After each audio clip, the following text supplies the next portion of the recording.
Chapter 281. In October in Liangzhou, the Dragon Temple was burned down by the Tongtian River in the southeast _2. You're right. Rong Yanqiu tapped the desktop with her slender fingernails. The court also has these concerns. As far as I know, a month ago, Prince Zhen Nan went to war with Nansu country.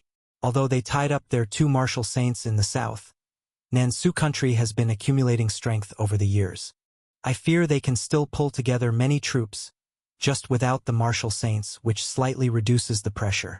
As for the barbarians, our boss and I have stayed in the northern territory without any movement, so there shouldn't be any chaos.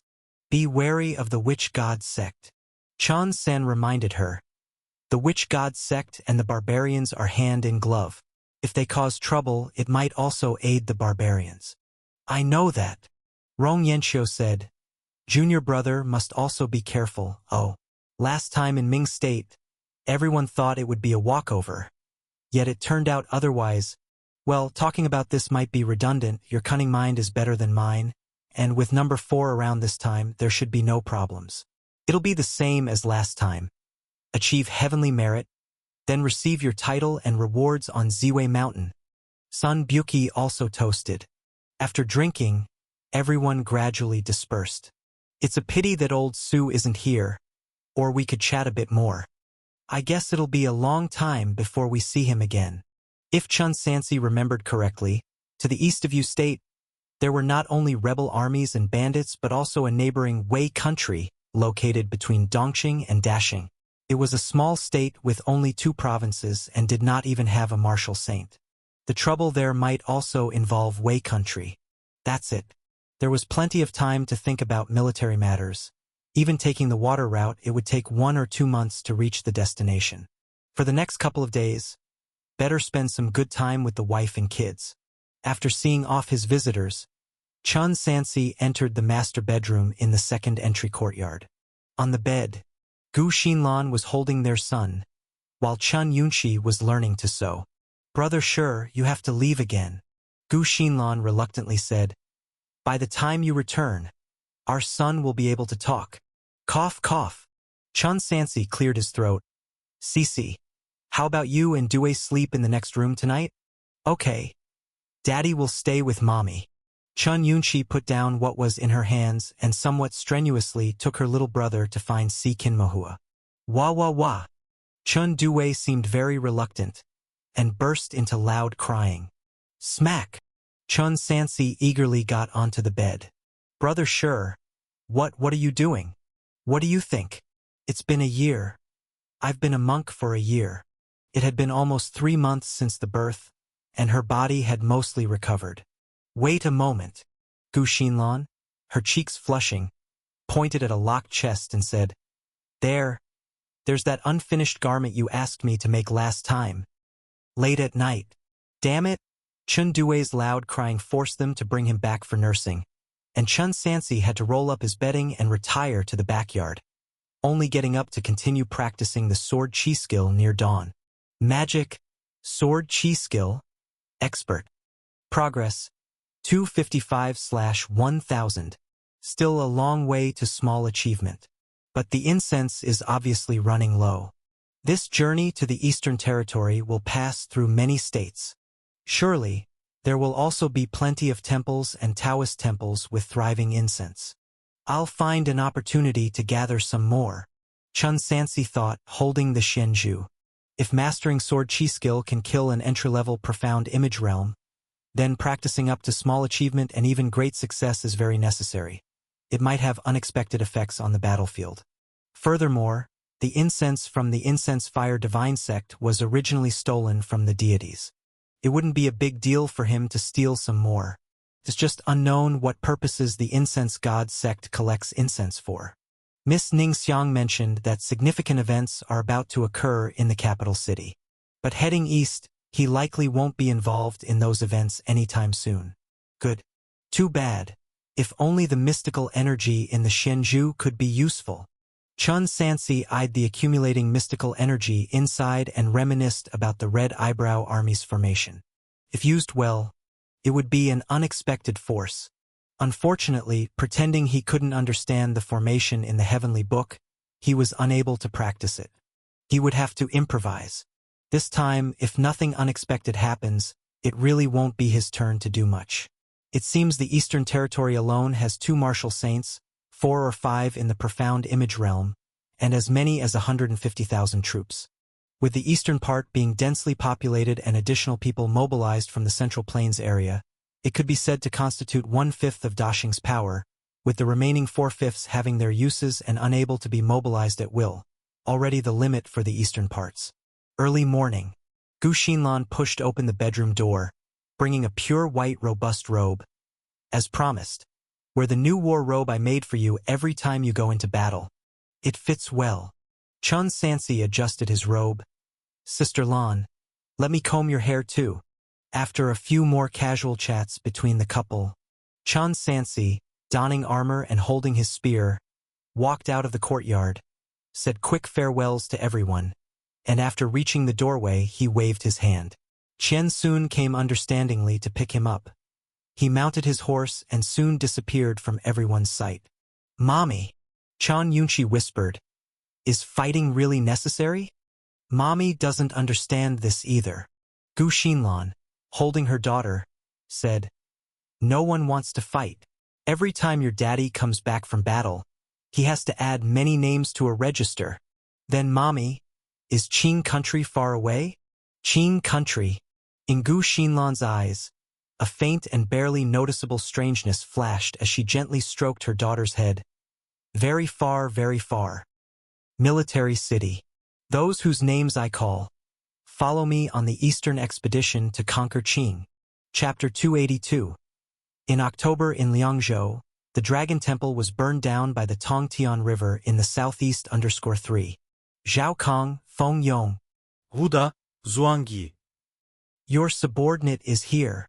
You have half a day to say farewell to your families. As you command.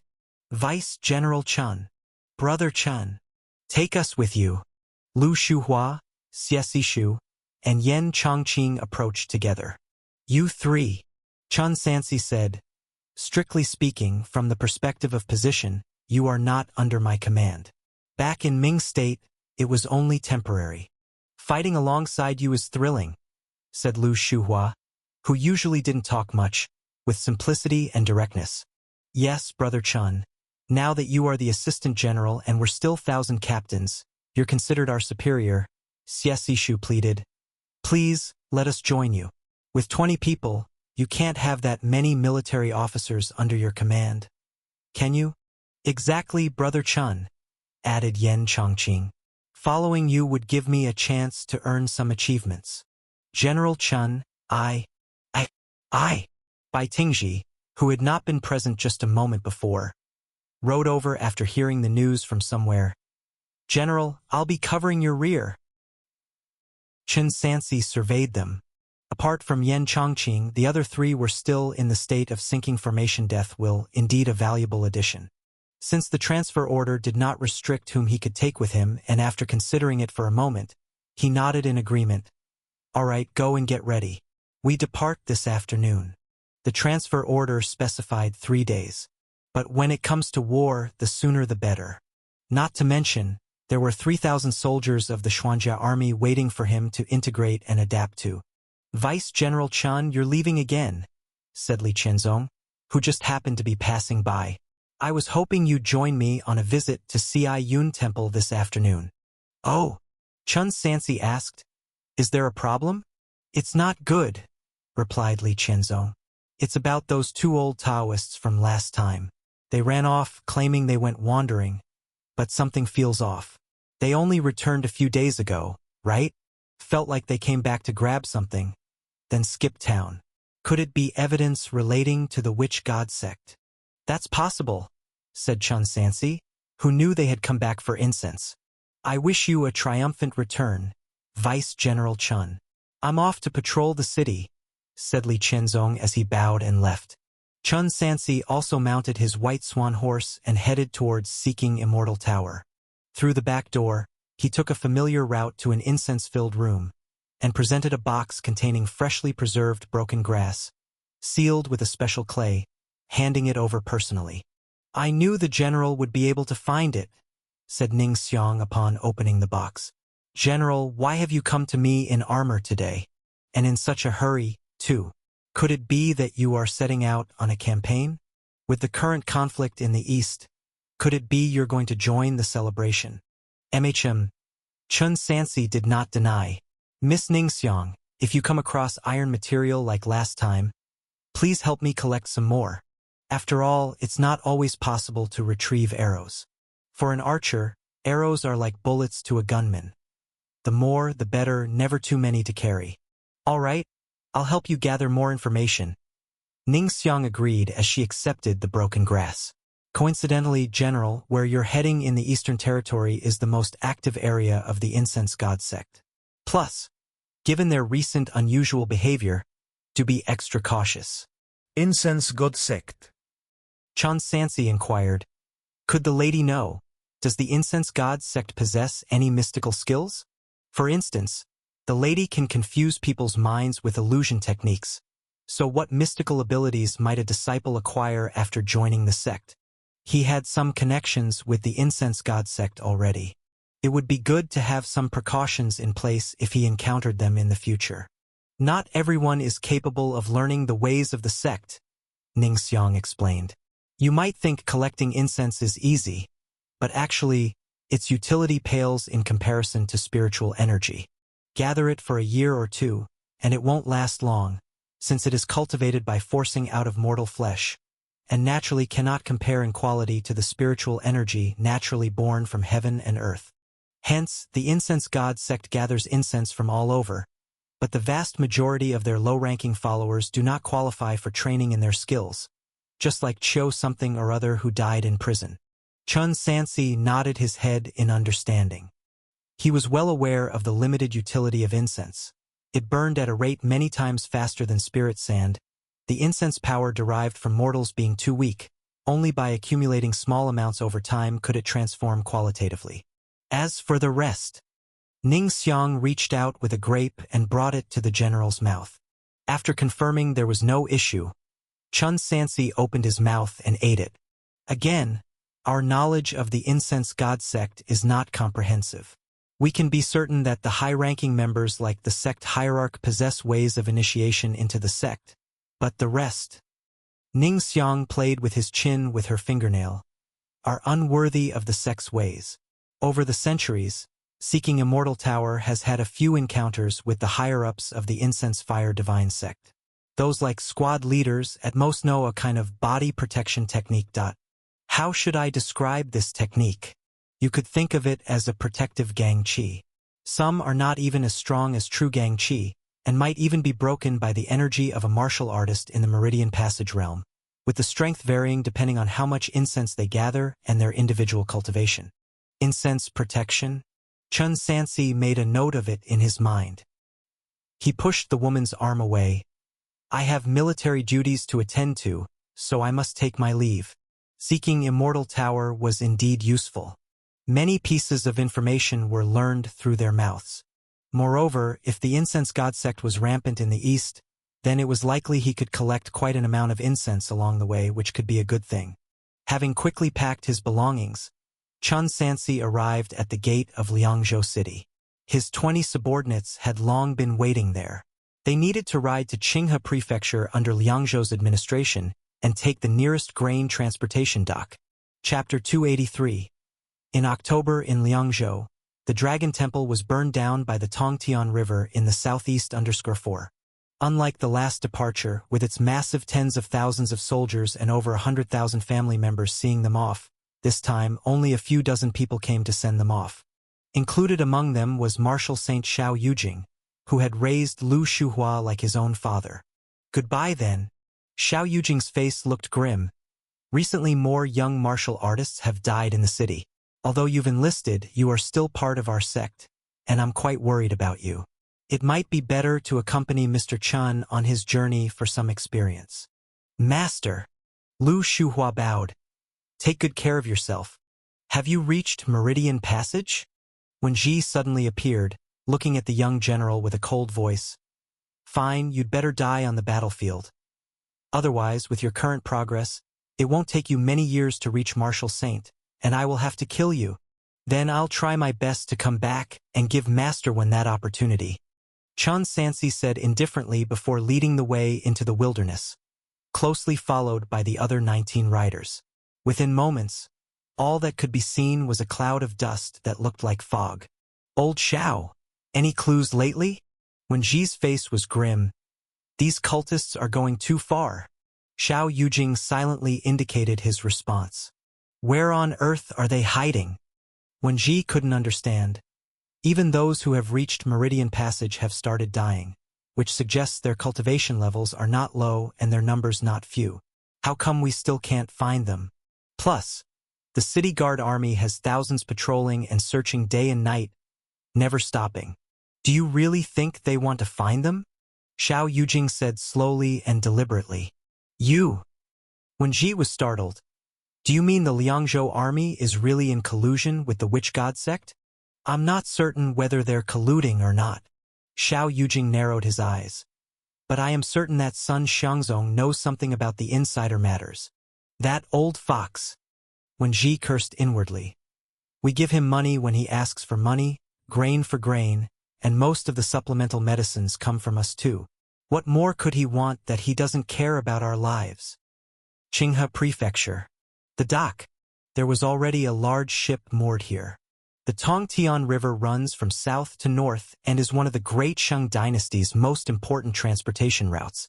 Chun Sansi led his subordinates aboard the ship. The destination didn't lack war horses, so except for Qian Sun, the rest of the horses were left at the post station in Qinghe Prefecture. Also, he encountered acquaintances. Chao Fan and Sha Wenlong were also there.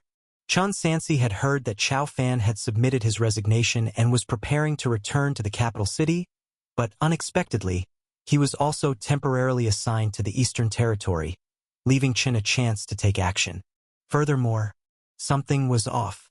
He noticed a strong presence of energy from the cabins where Chao Fan and others were. Martial saints. But this martial saint was sneaking around, not showing his face openly. Pei Tianan? Chun Sansi silently speculated. There were only so many martial saints in the north. If Pei Tianan was there to provide support, it would be normal, but why sneak around? Unless his orders didn't include this assignment. Didn't we agree to return to the capital city? Chao Fan pondered.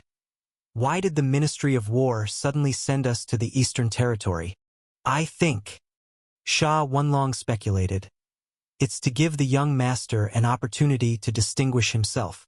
This time, the battle in the Eastern Territory is highly significant, not just because of the control of 3 states but also due to Ziwei Mountain and the temple's former site. Whoever manages to reclaim Ziwei Mountain and return the temple to its original location will be able to enjoy the honor of sharing the temple offerings. What an honor that would be! With Commander Meng in charge, how could it be our turn? Chao Fan analyzed. Moreover, why would Marquis Pei disguise himself as a guard to follow us? In a corner of the cabin, Pei Tianan laughed hearing this.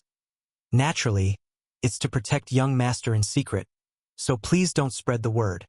Is that so? Chao Fan didn't press further but felt something was amiss according to the capital city's official movements. He feared that after this war, there could be major events brewing. Traveling south along the Tongtian River, the journey would take almost 2 months. Days on the ship were exceedingly dull. Cultivation technique, National Gardien Dragon Spear. Meridian Passage, entry-level. Progress, 255/500. Every day from 5 a.m. to 7 a.m., Chun Sansi would rise and practice on the deck and would spend his afternoon concocting medicine. He was well prepared, having brought the mystic iron furnace from Liangzhou along with several horses full of medicinal ingredients to enhance his medical skill proficiency and also to quickly increase his subordinate strength. The incense is almost used up. In the cabin, Chun Sansi put away the Xianju. Let's see if there's a place to resupply. The journey was long. The big ship needed to restock regularly. At almost every large city, they would stop to allow people to get a breath of fresh air. The culture and customs varied as they continued south. At every stop, during his free time, Chun Sansi started to study the disguise technique. He took out the herbs and other materials he had prepared in advance. After creating various disguising tools, he began changing his appearance, wanting to try one that was very different from his own. Li Zi it is. Choosing him served two purposes. A greater difference in appearance from Chan and the challenge of the disguise, which could help improve proficiency. Using a bronze mirror, he repeatedly worked on his transformation. He was familiar with the concocted herbs, so learning was not difficult, and his face became increasingly unfamiliar as he changed it until he was completely someone else. Skill. Disguise technique. Entry level. Progress. 0/500. Utility. Completely change appearance. Voice to match. Directly reached entry level. With this, Chun Sansi could operate with more freedom when conducting his affairs. It's just that his weapons were too conspicuous. The long spear and big bow coupled with the Jinhua sword made him easily recognizable. Fortunately, his saber technique had also reached the Meridian Passage realm, and he was prepared with the mystical weapon He Miao Longsword, which was sufficient for impromptu assignments. Chapter 284 in October, southeast of Liangzhou. Burning the Dragon Temple by the Tongtian River _5. Thump, thump, thump. The outside erupted with thunderous drumbeats. Chun Sansi wiped off the makeup on his face, left the cabin, and came to the deck to check the source of the commotion. They had been sailing for more than a month. This place was in a narrower section of the Tongtian River, where one could clearly see thousands of common folks gathered on both banks. Among them, many strong men bared their upper bodies, wore red scarves on their heads, and held drums in their hands, forming orderly lines and stepping rhythmically in a dance-like manner, as if they were performing some sort of grand sacrificial ceremony. Tongtian Dragon King. Yen Chongqing explained, from the south to the north, the habits of the common people differ greatly. In the southeastern regions, because the people make a living from the waters of the Tongtian River, they especially worship the Dragon King. Tongtian Dragon King. Chun Sansi had read about it in books. Legend had it, 10,000 years ago, a divine dragon fell from the sky, landed here, its body turning into the Yangtze River, and its spirit into a deity. Since then, life on the Central Plains began to flourish, and the population steadily grew. He looked ahead at the scene. Are these live humans being used for sacrificial offerings? On the riverbank, row after row of living people were bound, including young boys and girls, adolescent males and females, and there were plenty of adults too. The books I've read mentioned a grand sacrifice every 3 years, and each time, there would be 9 boys and girls. Why are there so many people? That I don't know. Who cares? Yen Chongqing yawned. If they wish to sacrifice, let them be. Indeed, Chun Sansi said. If the people really were volunteering for the sacrifice, the government truly had no right to intervene, unless there was something amiss. Linjiang Prefecture is a large place. Stretching lazily, Yen Chongqing added, we are stopping until tomorrow morning. Do you want to join us at the brothel to relax? This month on the ship has been unbearable, with bad food and poor sleep. No thanks. Chun Sansi declined. You guys go ahead. Fine, with Miss Ningxiang you naturally wouldn't care for ordinary rouge and powder. I'm going to seek my romantic adventure. Soon, the big ship docked. Yen Chongqing and others, including Zhao Kong, started to head into the city one after another looking for fun. Chun Sansi stayed in his room, quietly observing the movements of Chao Fan and others. With Pei Tianan always protecting them, there just wasn't an opportunity to act. Marshal Saint himself was their bodyguard, and even if one knew some spells, it probably wouldn't be of much use against him. After all, he was the saint among men, not likely to succumb to even the lowest level of spells. This he could tell just from the first encounter with eldest brother by the Hongza River. In fact, a body of Marshal Saint was no longer human. It was just that Ning Chongshuan's behavior had lowered the status of the term Marshal Saint in everyone's minds. Forget it. Once they reached the east, he refused to believe he wouldn't find an opportunity. Chun Sansi saw that they had no intention of disembarking, so he took advantage of the night to quietly go ashore under the concealing breath and hiding technique, and in a deserted place where nobody was around, changed his appearance, and transformed into the visage of Lai Zi, complete with a he-miao long sword on his waist, appearing entirely like a rogue from Jianghu. The entire East worshipped the Dragon King. And naturally, there were temples to the Dragon King. Before heading there, he had also inquired about the sacrificial rituals. Apparently, large-scale sacrifices had only begun a few years ago because the Dragon King had become angry, expressing dissatisfaction with the prior offerings. How exactly did the Dragon King express his anger? Chun Sansi, in Lai Zi's voice, asked a fisherman who had just finished work, "Tell me the details." "Flood. A great flood happened 3 years ago." Putting down his bamboo basket, the fisherman spoke with a downcast expression. Since then, fishermen who went fishing began to disappear and die in large numbers. For a while, it made life difficult for many people. Later, the temple priest from the Dragon King temple said that we were being too stingy with the Dragon King, demanding we increase the number and frequency of sacrifices, and additionally to worship more. After we did as instructed, indeed, there has been no trouble on the river ever since. It's just, the number of people sacrificed is somewhat large. Each prefecture city needs to offer up hundreds of people every year. Last year, he choked up a bit. My daughter was thrown into the river too last year. Imitating Lai Zi's character, Chun Sansi raised his eyebrows and responded, "What pretense? If you're so heartbroken, why did you still perform the sacrifice?" "We didn't volunteer," the fisherman replied in anguish. "It's by rotation, and every village and neighborhood, both in and outside the city, has to offer people annually. When it's your turn, you must submit. Otherwise, you'll be beaten to death. Or, if you're willing to give silver to the village head, you might postpone it. But us fishermen, we can barely feed a family of 5 all year round. Where could we find extra money?" "There's no bloody Dragon King," another fisherman who overheard chimed in angrily. "In my opinion, it's water monkeys murdering people, not the Dragon King's wrath at all. What the temple priest said is just swindling silver. You haven't seen how big his house in the city is. You mustn't talk nonsense." His companion quickly covered his mouth. "If the temple priest hears this, he'll throw your son into the river to beg the Dragon King's pardon." "Humph. Have this for your troubles." Chun Sansi fished out a silver ingot from his waist and threw it to the fisherman who had responded. "Whoa, thank you, great hero." "My son, your dad's here to save you." The ceremony hadn't ended yet.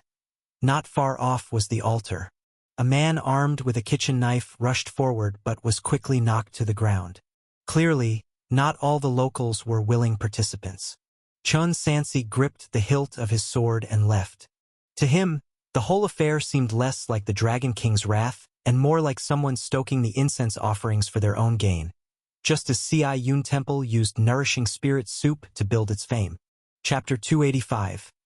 In October, southeast of Liangzhou, burning the Dragon Temple by the Tongtian River _6. At this point, he no longer doubted the existence of immortals or dragons in the world, and their presence didn't merit much surprise. However, what the laborer had said contained a clear logical flaw. The number of people sacrificed had been consistent for hundreds of years. If the Dragon King had been inclined to anger, it would have done so long ago. To confirm whether the situation was man-made, all that was needed was a visit to the Dragon King temple. If any incense burner was found stealing the incense, it would undoubtedly be connected to the incense fire divine sect. Just as he had expected, the reality was as such. Inside the Dragon King temple, in front of the Dragon King statue, an incense burner, almost identical to the one at Ci Yun Temple, emitted a hazy purple energy. Whenever a civilian came to worship, a wisp of incense would arise above their head, and the incense burner, like a mythical creature, would swallow it into its belly. The Dragon King himself, however, could only stare with eyes wide open like copper bells, unable to partake in the warmth. With this, the situation became very clear. The incense fire divine sect killed the fishermen on purpose to create panic and attract incense to the Dragon King temple. But what the massive sacrifices were for, that remained unknown. These incense, Chun Sansi did not act hastily but instead, after completing his worship, he started to observe the surroundings near the Dragon King Temple. Dragon King Temple. Unlike Taoist temples and Buddhist monasteries, which are owned by sects, these were often established spontaneously by local residents. In theory, there should only be 1 or 2 temple priests in charge of maintenance, but here, he roughly counted and there were at least 30 people. However, most of them were ordinary folk without any cultivation, among whom 3 or 5 had refining internal, and the temple priest was a Huajin. He also didn't have the purple energy associated with incense in his body, likely a minor leader in the incense god sect. After Chun Sansi ascertained this, he left quietly without causing any disturbance. Only when the night was deep and quiet did he stealthily return. He took out the Xianzhu in front of the incense burner, and just like last time at the Ciyun Temple, he absorbed all the incense energy completely, without leaving a single wisp behind. "Who is there?" A call of reprimand sounded from behind. An incense fire sect follower who discovered the disturbance rushed over. Clang! The He Miao long sword at Chun Sansi's waist was drawn in an instant, and with one strike, he split the intruder in half from cheek to core. "Come quickly, people. Someone is sabotaging the incense." 5 or 6 followers with the skill of refining internal, including the Huajin temple priest who arrived, were no match for a Meridian Passage martial artist. Inside the Dragon King Temple, it was a flurry of blades and swords. A few breaths later, only lifeless bodies remained on the ground. The Huajin temple priest was also severely injured, lying on the ground. His face filled with horror as he crawled backwards, stopping only when he hit a wall. Trembling, he asked, Who are you? How do you know the incense technique?" "I am Zhang Laizi." Chun Sansi sneered, his thin voice echoing up to the heavens. "Go tell your squad leader or sect hierarch that I, Laizi, can't stand the actions of your incense god sect. Today I act out of a sense of justice and will burn down your wretched temple." As he spoke, he kicked over the candlesticks, and soon the entire building was ablaze with roaring fire. Biffed!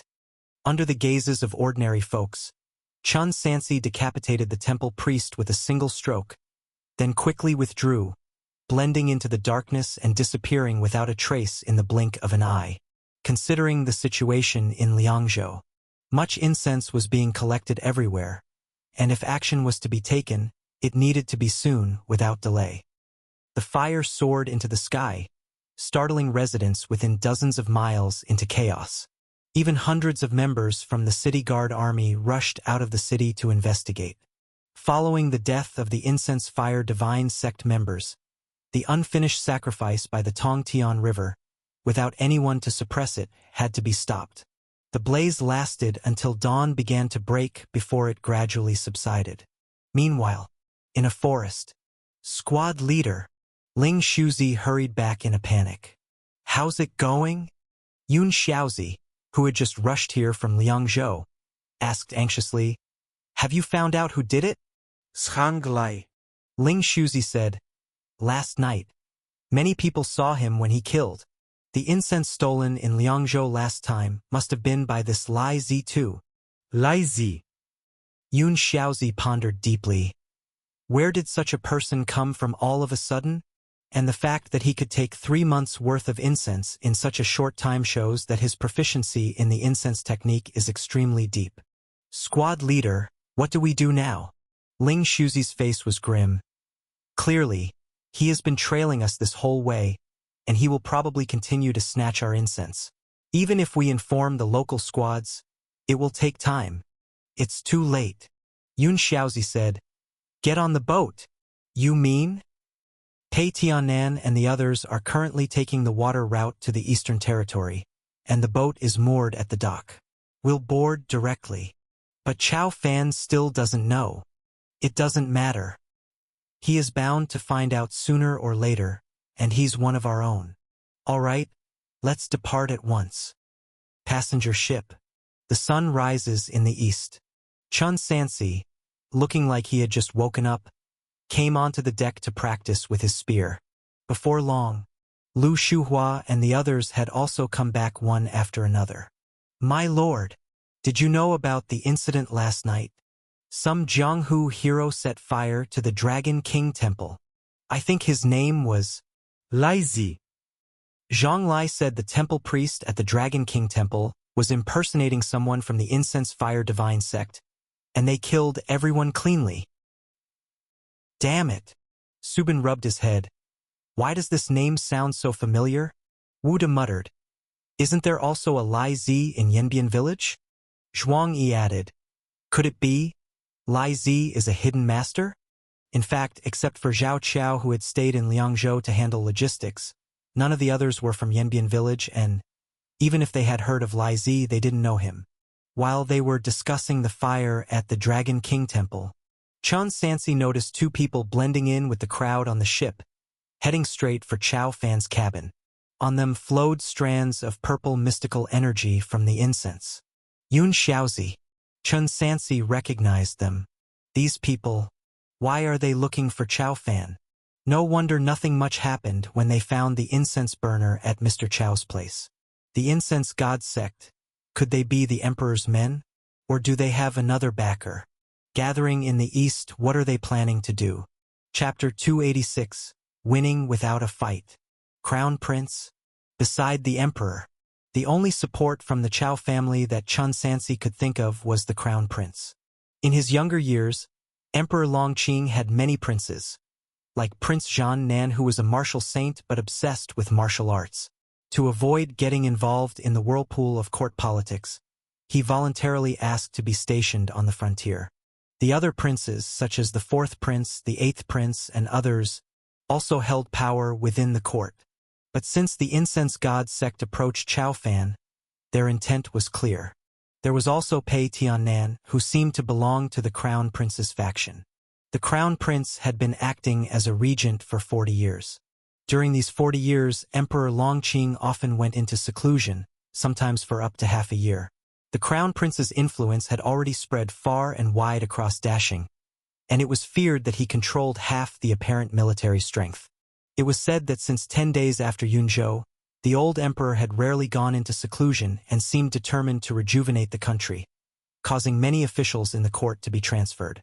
Moreover, Pei Tiannan had not received any transfer orders but had secretly followed, a martial saint sneaking away from his post, which was hard not to associate with ulterior motives. However, the intelligence provided by Seeking Immortal Tower clearly indicated that the Incense Fire Divine sect was making moves in the capital city. What were they doing heading to the east? Chun Sansi didn't continue to speculate blindly. After practicing his spear techniques, he returned to his private cabin, locked the door, and took out the Shenju. He sensed briefly that the incense power he had gathered this time was substantial but still not enough to cultivate to a small achievement. It could at most bring his proficiency to half. The power of ordinary people was truly too weak, not to mention that like leeks, the incense god sect was always harvesting rather than accumulating. Regardless, it was still a good deed done. The Dragon King Temple was burned down, the sacrifices temporarily halted, and he had exposed the incense god sect to the world under the alias of Zhang Lai. They certainly would not dare to openly slaughter living people for sacrifices in Linjiang Prefecture now. Speaking of which, the usefulness of the disguise technique was indeed significant.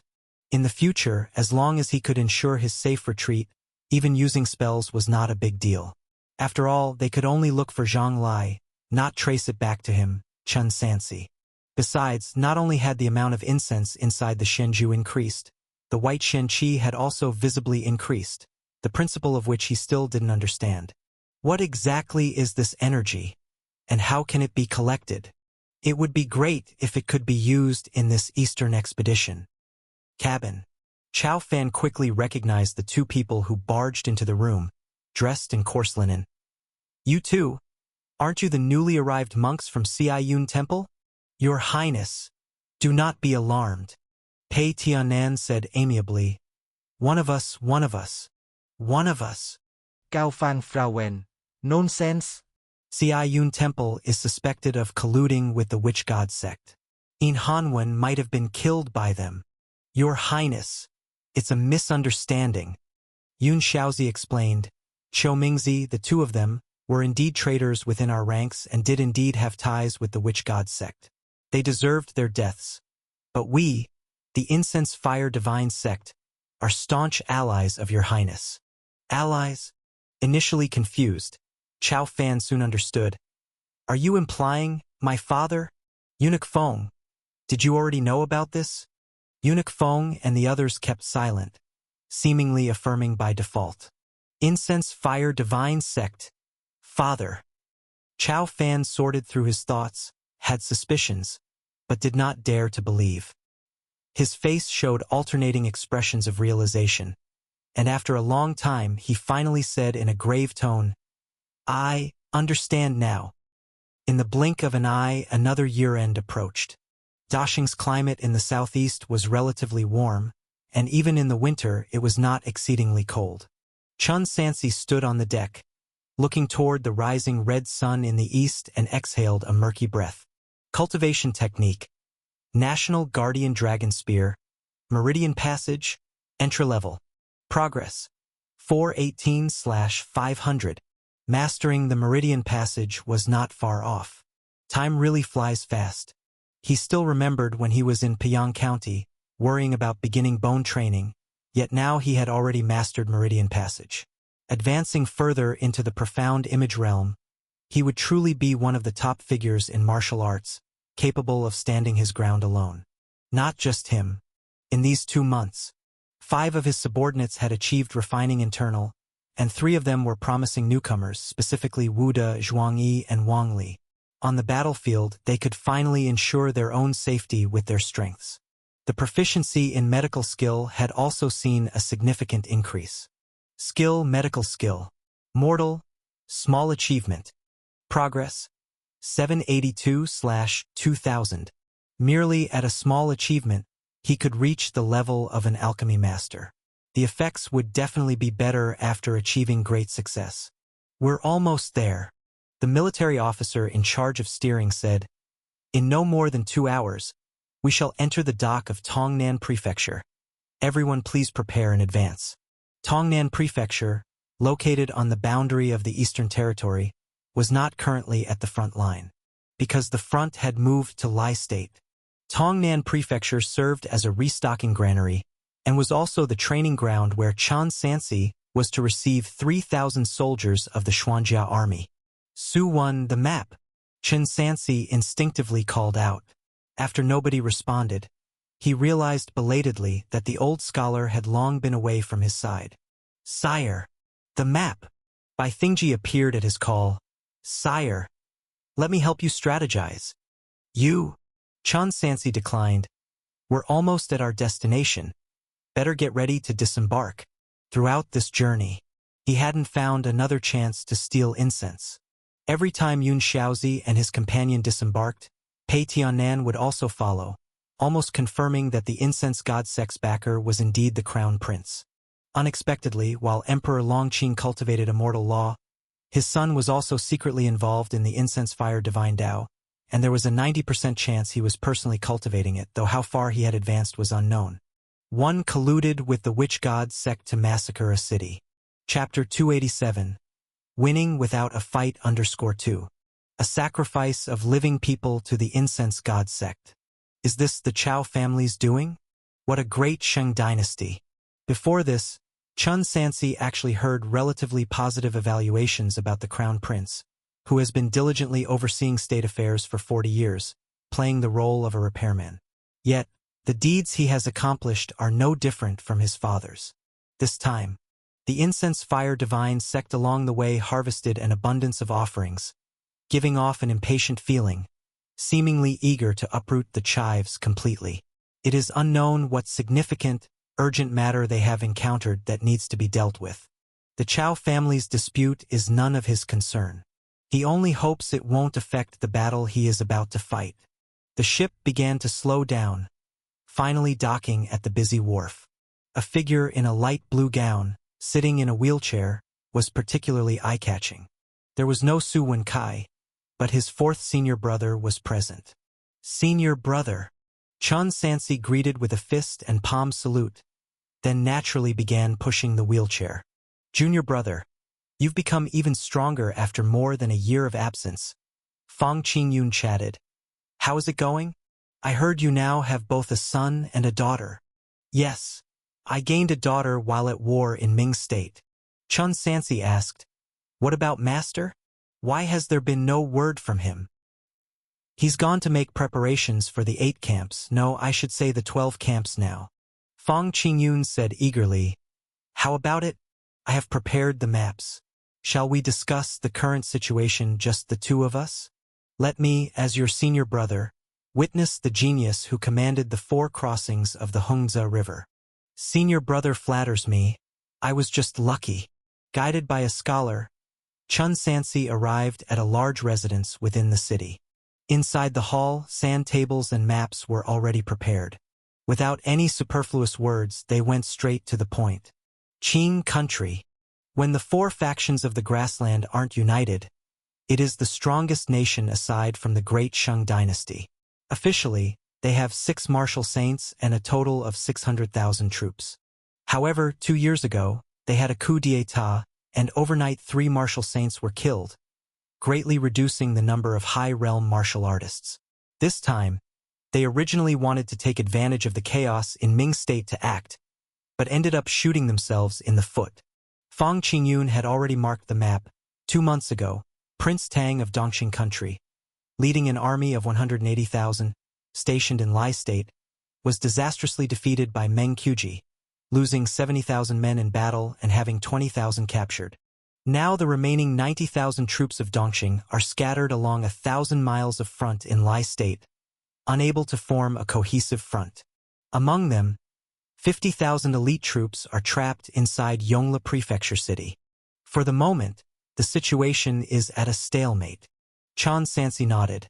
If I remember correctly, Yongle Prefecture was the capital of the former Yan, and almost became the capital of the Great Shang dynasty when the nation was founded, but for some reason, it was moved to Chang'an later. Yongle Prefecture is also known as one of the 5 most impregnable cities in the world. With 50,000 elite troops inside, plus a martial saint, a strong assault would undoubtedly result in a tremendous loss. The best method would be to maintain the current situation and continue the siege until their supplies are exhausted. How long would it take?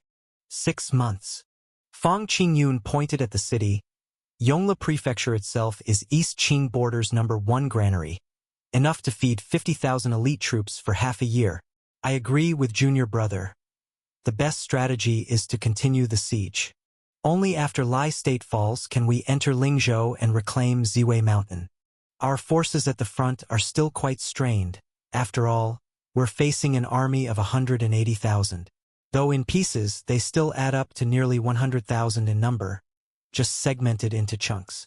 6 months won't do, that's too long. Chun Sansi looked towards the south on the map. Continuing to drag this out, the situation may become disadvantageous for us. We need to find a way to fight a quick battle and resolve it swiftly. Otherwise, if enemy reinforcements arrive, the worst-case scenario might lead to a complete waste of previous efforts. Senior brother, do you know the composition of the enemy army? Of course, Fang Qingyun explained slowly. The 50,000 elites trapped in Yongle Prefecture are experienced veterans. The rest are mostly garrison soldiers drafted from various places in Qing country, or local troops. I've seen it with my own eyes. Even though they have high-level generals, the majority of their men are at the level of second-rate garrison troops of the Great Shang dynasty. With an empire of over 250 years, decay was inevitable. The combat effectiveness and will to fight of the garrison troops are probably not high, otherwise, they wouldn't have been beaten to this state in such a short time. If that's the case, Chun Sansi pondered, there's a high probability they will surrender.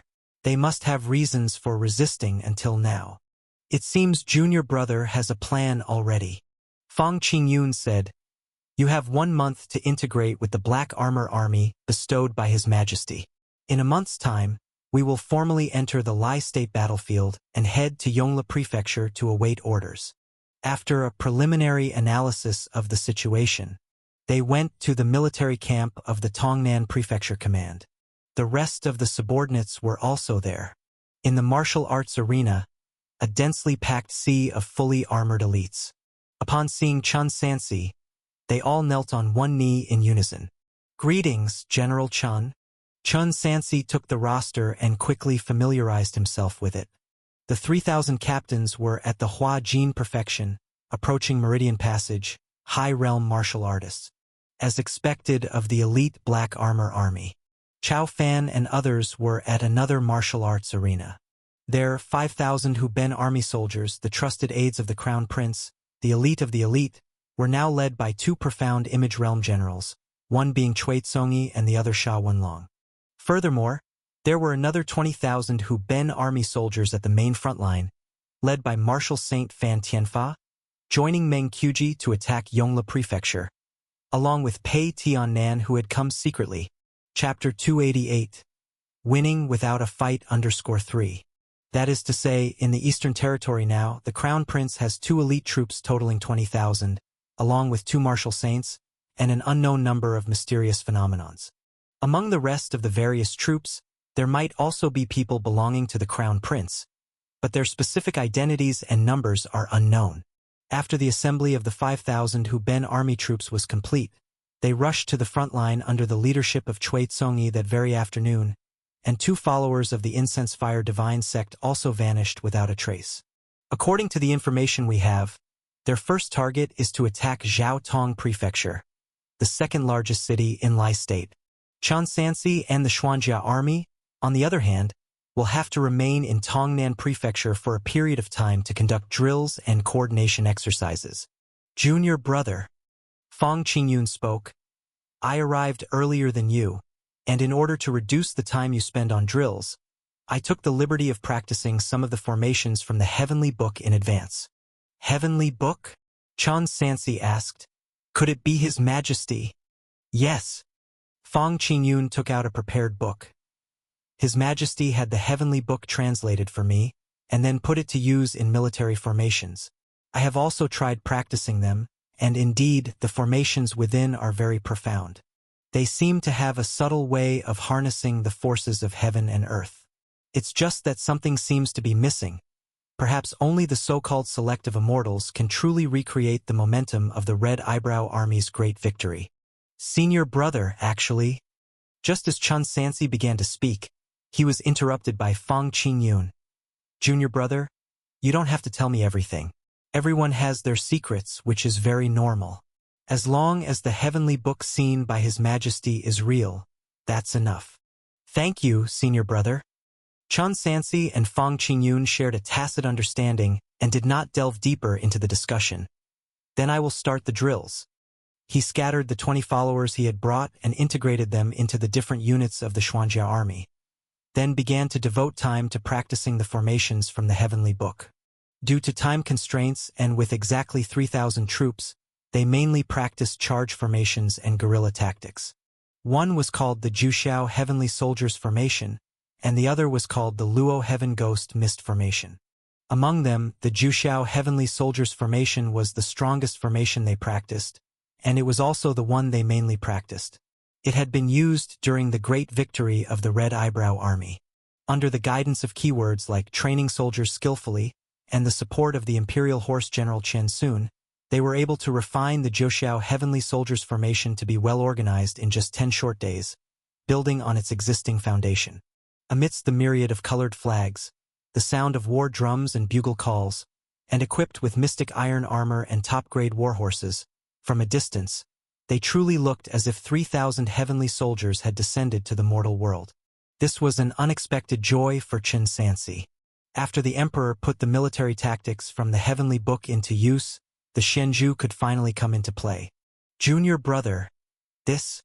Fang Qingyun sat in a high place, looking down at the formation below and couldn't help but lean forward slightly.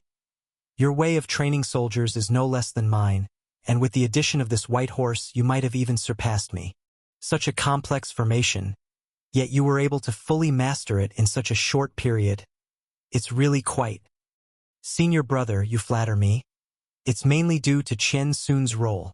Chun Sansi looked at the white swan horse running through the battle formation, feeling that it saved time and effort. If Su Wenkai had not been away, He could completely hand over the reins and devote all his time to cultivation. Skill. Commanding soldiers. Small achievement. Progress. 1825/2000. The skill of commanding soldiers was also nearing a breakthrough. The originally scheduled 1-month drill time. In actuality, after just 20 days, Chun Sansi fully mastered the control of these 3,000 elite Xuanjia troops. There is a difference between making a name for oneself as a fledgling and training troops with fame. If this were before, it would have been impossible to control these proud and fierce soldiers without at least half a year's time. However, after the 4 crossings of Hongze River, the name Chun Sansi became universally known and recognized.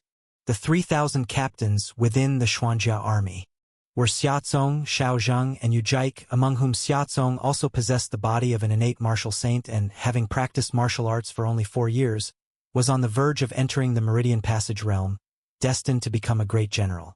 These 3 men, upon initially seeing Chun Sansi's youthful face, had some difficulty in relating it to the 4 crossings of Hongze River during the first 2 days, even doubting whether it was true. But after spending some time together, they became completely convinced. This was mainly because for thousands of years, history had never recorded such a young commander. Not even Sun Xiangzong was this famous for martial arts when he was young, only starting his military career after 25. After the troops were fully prepared, a group of more than 10,000 set out for the front line. Yongle Prefecture.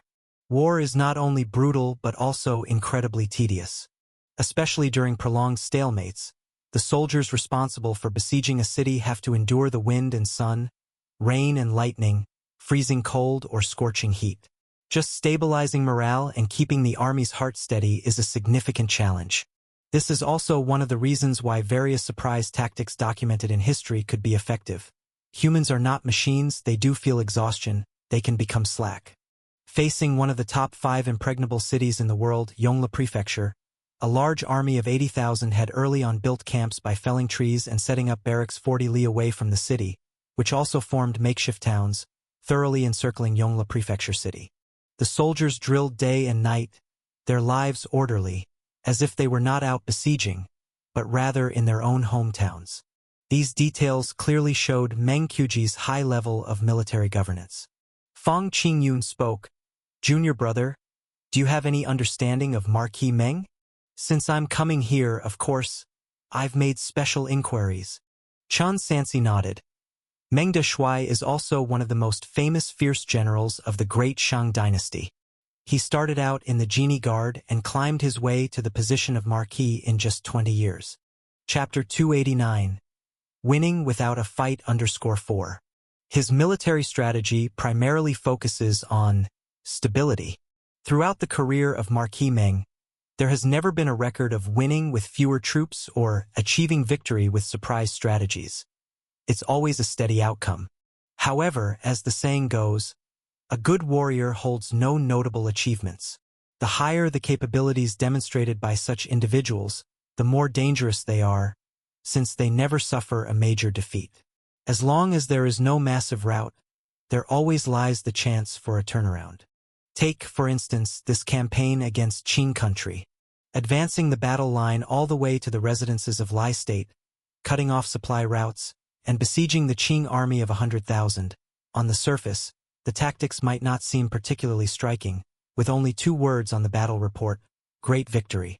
Such individuals, actually, are far more terrifying than Dong En and his likes.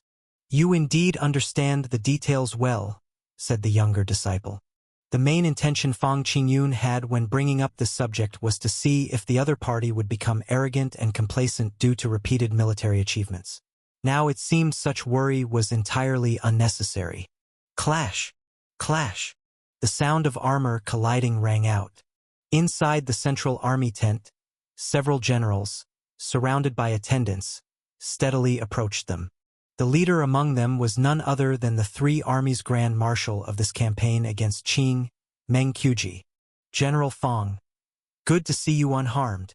Good to see you unharmed. This subordinate, Chun Sansi, has come to report." Chun Sansi saluted with a fist. "I have seen Meng da Shuai. So you are Chun Sansi?" Meng Qiuji, admiring the young man before him, didn't hide the appreciation on his face and patted his shoulder. At last, I meet the prodigy who entered the military books at 18, for all the military families in the world to study. Your arrival is timely. I will immediately order the news of your arrival in the Eastern Territory to be spread out, to further pressurize the trapped Qing army at Yongyu Prefecture. Indeed, Vice Commander Zhang Taoming spoke. Mr. Chen's arrival is also beneficial for us to analyze the current situation. The two commanders praise me too highly, said Chen Sansi. I am merely an assistant general, here just to await orders, Chen Sansi stated. There's no need to be so modest. General Fong, General Chen, please. Meng Qiuji's mood was uplifted. With Phoenix, Chen Sansi here, our chances of winning have instantly increased by another 20%. Within the Central Army tent, a group of senior generals exchanged information and discussed the current situation. Chen Sansi was the only assistant general. Vice General Chen, Meng Qiuji spoke. Jiaodong Prefecture has sent a letter saying they are short of hands. I am prepping to send you to assist Cui Tsongyi, Sha Wenlong, and others in continuing to forcibly attack Jiaodong Prefecture. What are your thoughts on this? Sha Wenlong? Chen Sansi sneered internally. This one-eyed fool, he probably wants to use me as cannon fodder. Typical never-dying greed. If it weren't for Pei Tiannan's secret protection, their lives would have been taken long ago. And setting aside personal grievances, forcefully attacking Jiaodong Prefecture was an unfeasible tactic. Don't hold back, Meng Qiuji began. In all great battles, Chen Sansi's opinions need to be absorbed. This is the imperial edict His Majesty issued from the imperial palace, and it's your privilege, so feel free to speak frankly. Two martial saints and several mysterious phenomenon levels, at this moment, all their focus was on an assistant general within the Meridian Passage realm. They were also curious. This general who, with merely over 1,000 remnants, had decisively defeated a 20,000-strong barbarian army, and after leading the people across the river, crossed Hengze 4 times, was he truly worthy of his reputation or not? Then, I shall speak forthrightly, Chen Sansi began, clasping his fists. It's inappropriate. Oh? What exactly is inappropriate? Meng Qiuji pointed to the city on the sand table and spoke with confidence. According to previous plans, surrounding but not attacking would take at least 6 months to exhaust the provisions in Yongyu Prefecture, which is too long. Not to mention that Qing country is mobilizing military forces from other states, and it's likely that Nansu country has also made movements. Half a year is enough time for too many changes to occur, and the best way to speed this up is only one: to shorten the battle line and concentrate as many troops as possible in Yongyu Prefecture for a fierce attack, regardless of the cost. And the problem also arises here. Currently, my army of over 100,000, in order to divide the battlefield and prevent Qing's forces from linking up, is spread across a 900-li battle line, each besieging cities, stuck in a stalemate. Among them, Jiaodong Prefecture is the second granary of Lai State, too close to Yongyu Prefecture to let go, drawing in a large amount of our troops. Now, Cui Tsongyi, Sha Wenlong, 2 mysterious phenomenon realm individuals, along with 30,000 troops, are all here. The city's defense army only has 9,000, but their defending general, Deng Feng, is invincibly brave, supported fully by over 100,000 civilians, and after more than 40 days, it still hasn't fallen. If we can't take this city, we won't be able to free up the 30,000 elite troops to attack Yongyu Prefecture, and prolonging this situation will gradually turn it unfavorable for us. Therefore, I thought of sending you, Vice General Chen, to Jiaodong Prefecture. Taking Jiaodong 1 day earlier could increase our strength outside Yongyu Prefecture by that much, Meng Dashui explained. Indeed, Hu Ben Army Commander Fan Tianfa said in a deep voice. Vice General Chen, you should proceed quickly. It's of great significance. Taking Jiaodong Prefecture would also count as your major accomplishment. No, it won't work, Chen Sansi decisively retorted. Let alone sending 3,000. Even if another 10,000 were dispatched, Jiaodong Prefecture could not possibly be taken in a short period. He paused, then suddenly raised his voice. I have a strategy that can subdue the enemy without fighting, without spending a single soldier or a pawn, making all enemies other than those at Yongyu Prefecture surrender at the mere sight of our forces, without spending a single soldier or a pawn. Make them surrender at the mere sight? Meng Qiuji, half doubtful, half intrigued, urged, "Quick, share your thoughts." Chun Sansi asked, "Commander Meng, have we ever slaughtered a city before?" Chapter 290, Winning Without a Fight _5. Meng Qiuji answered candidly, "We have slaughtered around 7 or 8 cities. At the beginning, when we were attacking the border areas, we had a bitter victory near Leishan Prefecture. The troops needed rewards and a release for their frustration, so I didn't stop them. Massacring a city. In ancient battlefields, it was a common occurrence, especially against foreign enemies. Slaughtering a city was a means to boost morale and deter the enemy. For the vast majority of soldiers, they fight to win rewards, to get promoted and become rich. If after risking their lives they don't reap enough benefits, discontent is inevitable and soon they won't see the meaning in fighting to the death.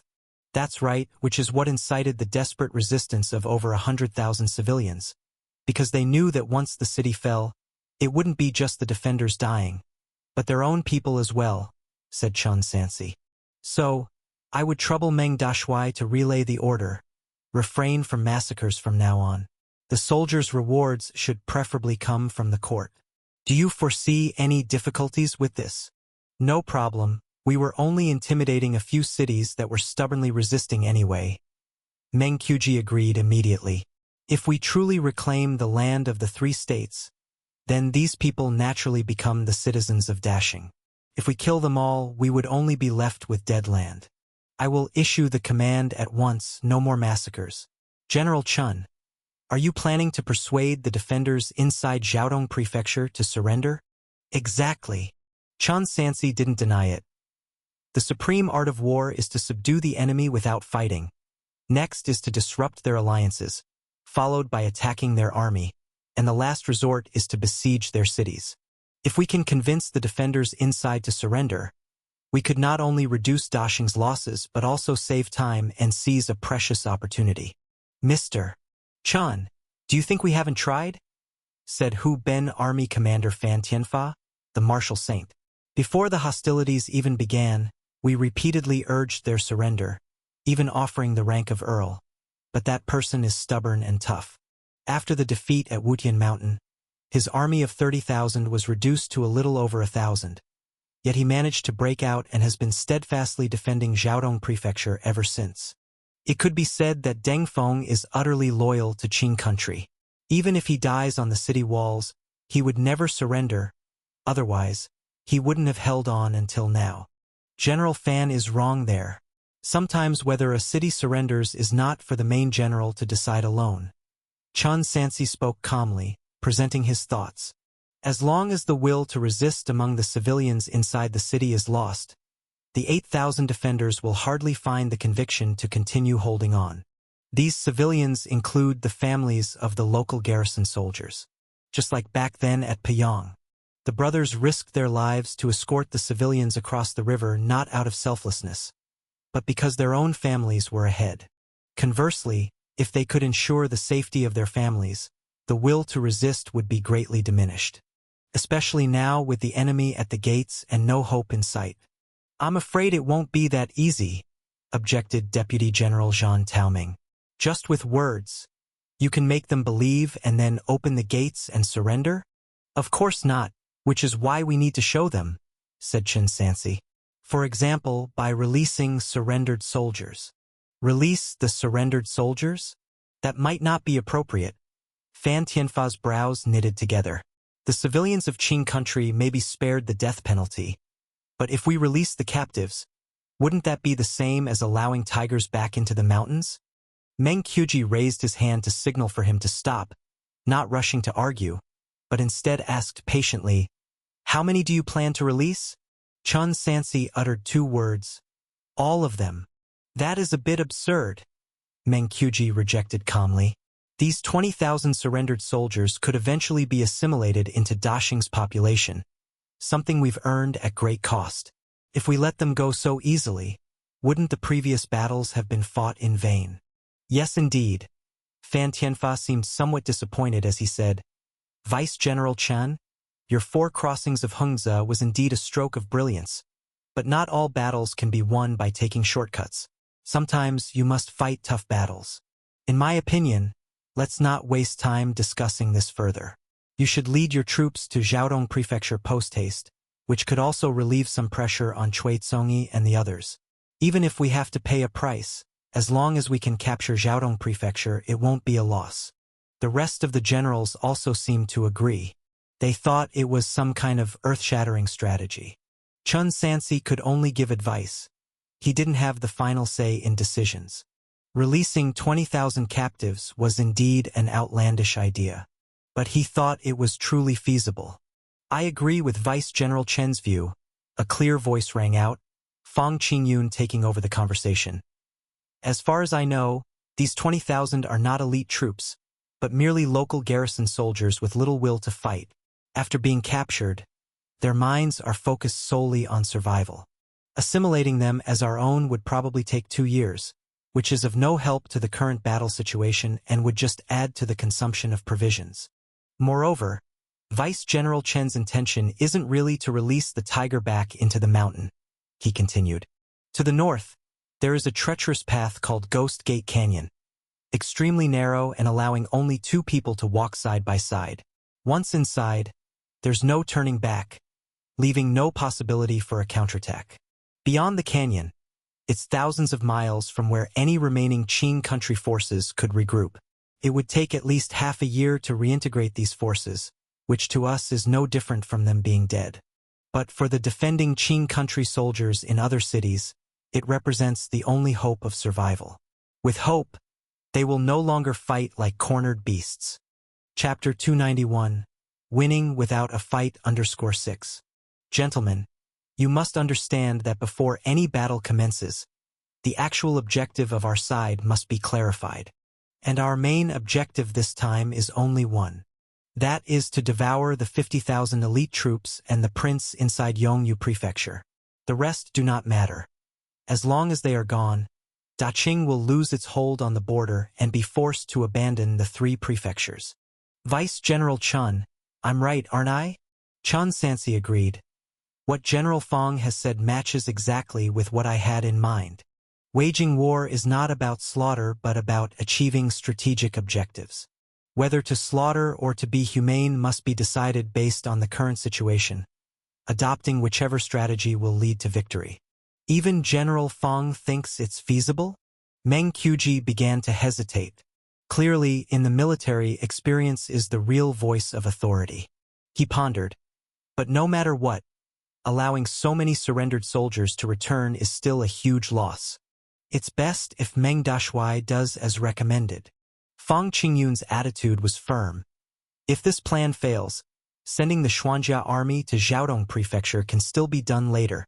As for the loss of releasing 20,000 surrendered soldiers, I will bear it alone. I will write a petition to His Majesty. Good.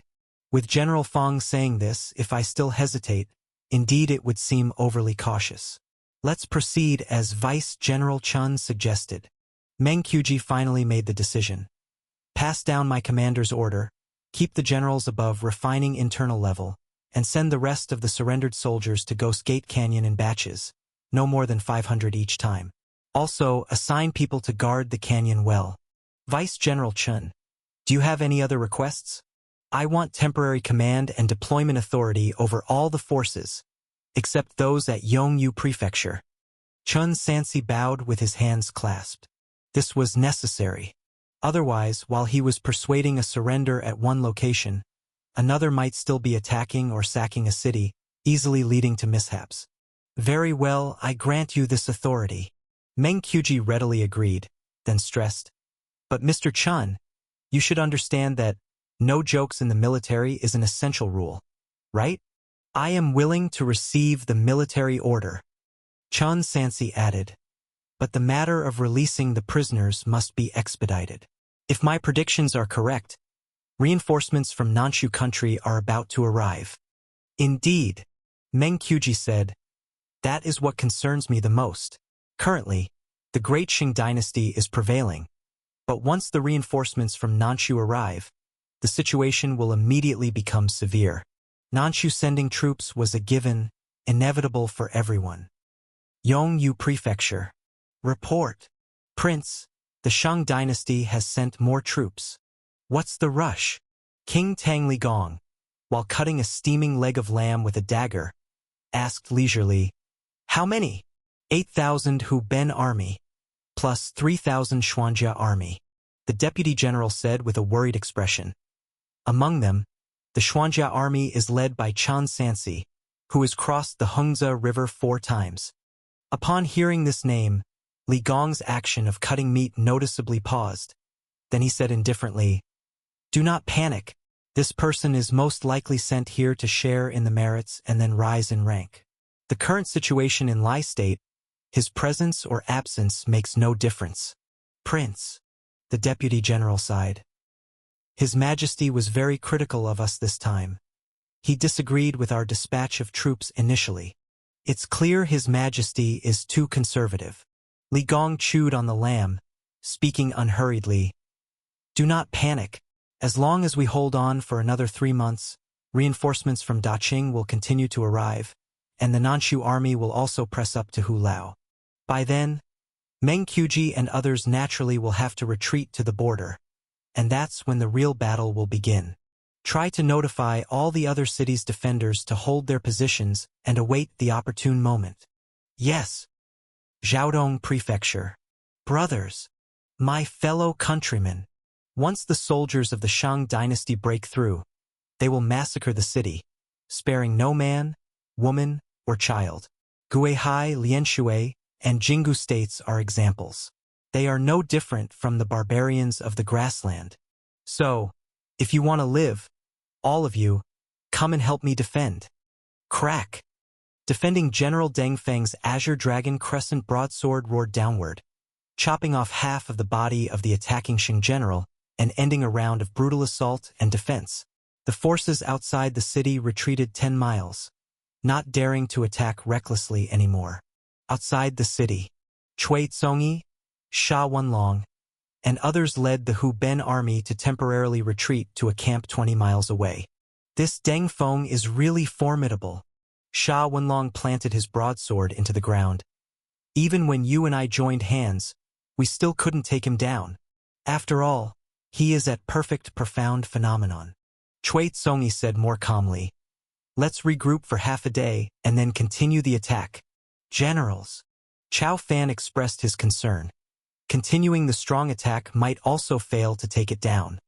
"We have no choice but to attack," Cui Tsongyi said. "This is a mortal order from the Crown Prince, and there's a time limit. Let's wait for reinforcements." Sha Wenlong said, "Chen Sansi still has 3,000 black armor troops. When the time comes, let his men take the lead, and with one push, we'll storm the city walls. I don't believe we can't take it." "Phew." Hai Dongxing brought news. "How so?" Sha Wenlong asked. "How long till they arrive?" "No need to wait." Cui Tsongyi, holding a letter, said solemnly, "He's not coming. How dare he disobey orders?" Sha Wenlong furiously said, "Last time it must have been Yu Song who covered for him. Who can cover for him this time?" Fang Qingyun. "No, it's not disobedience. He's not only not disobeyed, but he has ordered all of us not to continue the attack." "Is General Cui joking?" Sha Wenlong perplexedly said, "He's just an assistant general. On what grounds does he order us?" "See for yourself," Cui Tsongyi said angrily. "The commander Meng Qiuji has decreed that he is now the commander over everyone except those in Yongyu Prefecture." "What?" Sha Wenlong snatched the letter, scoffing. "So that's what's going on. He received a military order to make Jiaodong surrender within 2 months. Such grand claims." Chao Fan also took it and read it himself, anxiously saying, "This man wouldn't make empty boasts if he wasn't sure." "I don't believe it." Cui Tsongyi pointed his blood-stained broadsword toward the city wall. "Deng Feng is unparalleled in courage. Is he going to come out and surrender?" "Actually, I don't believe it either." Chao Fan gave a bitter smile. but he calls himself Chun Sansi. This. Sha Wenlong also hesitated to make further assertions, clearly remembering the lessons from last time. You are both overthinking it. Cui Tsongi sneered. There's a time limit on the military order. Within 2 months he orders Deng Feng to open the city gates and surrender. I really want to see what he will do when Deng Feng doesn't surrender. Xiaodong defending Commander Deng Feng. Perfect profound phenomenon. Feng Qingyun held the latest intelligence. This person was originally the governor of Lai State, very well reputed locally, known as Deng Qingtian, but he's extremely loyal to Qing country. Convincing him to open the city gates for surrender is still difficult. But since my junior dares to say it, he must have his plans, just let him do it. It's not suitable for me to travel around, so I won't be a burden following you. Brother, farewell. Chun Sansi didn't delay. Leading 3,000 black armor troops, he headed directly towards the distance. Chapter 292. The art of war is a matter of momentum. Chun Sansi led the troops away, and after another 50 li, stopped at a crossroads on an official road in the wilderness. Su. It slipped out so naturally that he found it hard to correct himself. Bring me the map. Who has a map? Quickly. Zhao Kong and the others searched, but there was no sound for a long time. My lord, I have one. Xia Tsong was well prepared. He presented the map immediately, respectfully unfolding it in front of Chun Sansi. I have some humble thoughts. I wonder if I should speak? On the journey, he could tell the general wanted to call out for Mr. Wolong, the esteemed Su, showing that the general lacked a right-hand man. He was ready to step in, hoping to learn more by the general's side in the future, and become a trusted lineage. Chun Sansi looked at the map. Without raising his head, he responded, Speak freely. Thank you, my lord. Xia Tsong bowed deeply. I believe that even if we release the surrendered soldiers, direct persuasion will still be ineffective. We must use force before virtue, take down a city first, and then lead by action. The thought process is not wrong. Chun Sansi glanced at him. Continue. Encouraged, Xia Tsong eagerly shared the analysis he had prepared in his mind. Inside Jiaotong Prefecture, there are still 8,000 soldiers defending.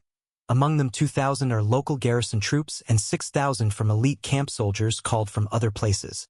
With the help of the civilians, a direct assault on Jiaotong is definitely not feasible. Therefore, I believe we should first attack Songlin Prefecture, which is closer to Jiaotong. The enemy's defense there is not strong. They've already been under siege for a long time. If we add 3,000 of the Xuanjia army to launch a fierce attack, there is a significant chance of taking it by force. Once Songlin Prefecture falls, it will naturally shake the morale in Jiaotong Prefecture. Then we can persuade them to surrender. No, it's nowhere near enough. Chun Sansi rejected the idea. Not to mention how great a cost that would be. Time is not something we can afford to waste. Moreover, do you know why we must capture Jiaotong Prefecture within 2 months? Besides the need for more troops to concentrate on attacking Yongyu Prefecture, I think. Xia Tsong felt like he was taking an exam, answering seriously. In 2 months, reinforcements from Qing country could likely arrive, conservatively estimated at over 50,000. The best place to stop them would be 20 li outside Green Ridge Mountain. But that requires bypassing Jiaotong. If Jiaotong is not captured, it means leaving a knife behind on our flank, ready to strike at any moment. If you put it that way, our situation seems not as optimistic as we thought. His expression grew grave. If the Qing country reinforcements reach outside Green Ridge Mountain, and we can't deploy enough soldiers to stop them, it means we may have to give up the attack on Yongyu Prefecture and choose another city to defend. In such a scenario, the situation would shift from the Great Qing dynasty besieging the enemy to a stalemate between the two forces. The deadlocked situation that Qing country has in Lai State could all come back to life. And if we add the reinforcements from Nan Su country that might appear outside Hu Lao at any time, all of the Great Qing dynasty's efforts in Lai State could be wasted. Reclaiming the territory of the 3 states could become a pipe dream. To the side, the other 2,000 captains of the Xuanjia army, Xiao Zheng and Yu Jike also listened with serious expressions. You few are still clear-headed. Chan Sansi continued. So, what we have to do is race against time. Time is the essence of opportunity. The faster we deal with the soldiers and horses in each city, and gather the dispersed forces of our great Shang dynasty, the better prepared we will be to face the upcoming changes. The fastest way to capture a city is to make the enemy army open its gates and surrender. If fighting breaks out, even with the smallest city, it will cost us a lot of time and troops. On a front of nearly 1,000 li with so many cities, we simply cannot afford the accumulated time. One Songlin is not enough. One Jiaotong is not enough. What I want, aside from Yongyu Prefecture, is for all 36 prefectures within the territory of Lai State to surrender at the site of my forces. All 36 prefectures surrendering at the site. Xia Tsong and the others exchanged looks, seemingly finding it hard to believe. Moreover, on the military order, they were only required to deal with Jiaotong Prefecture. Was it really necessary to go this far? Xiao Zheng expressed his doubt.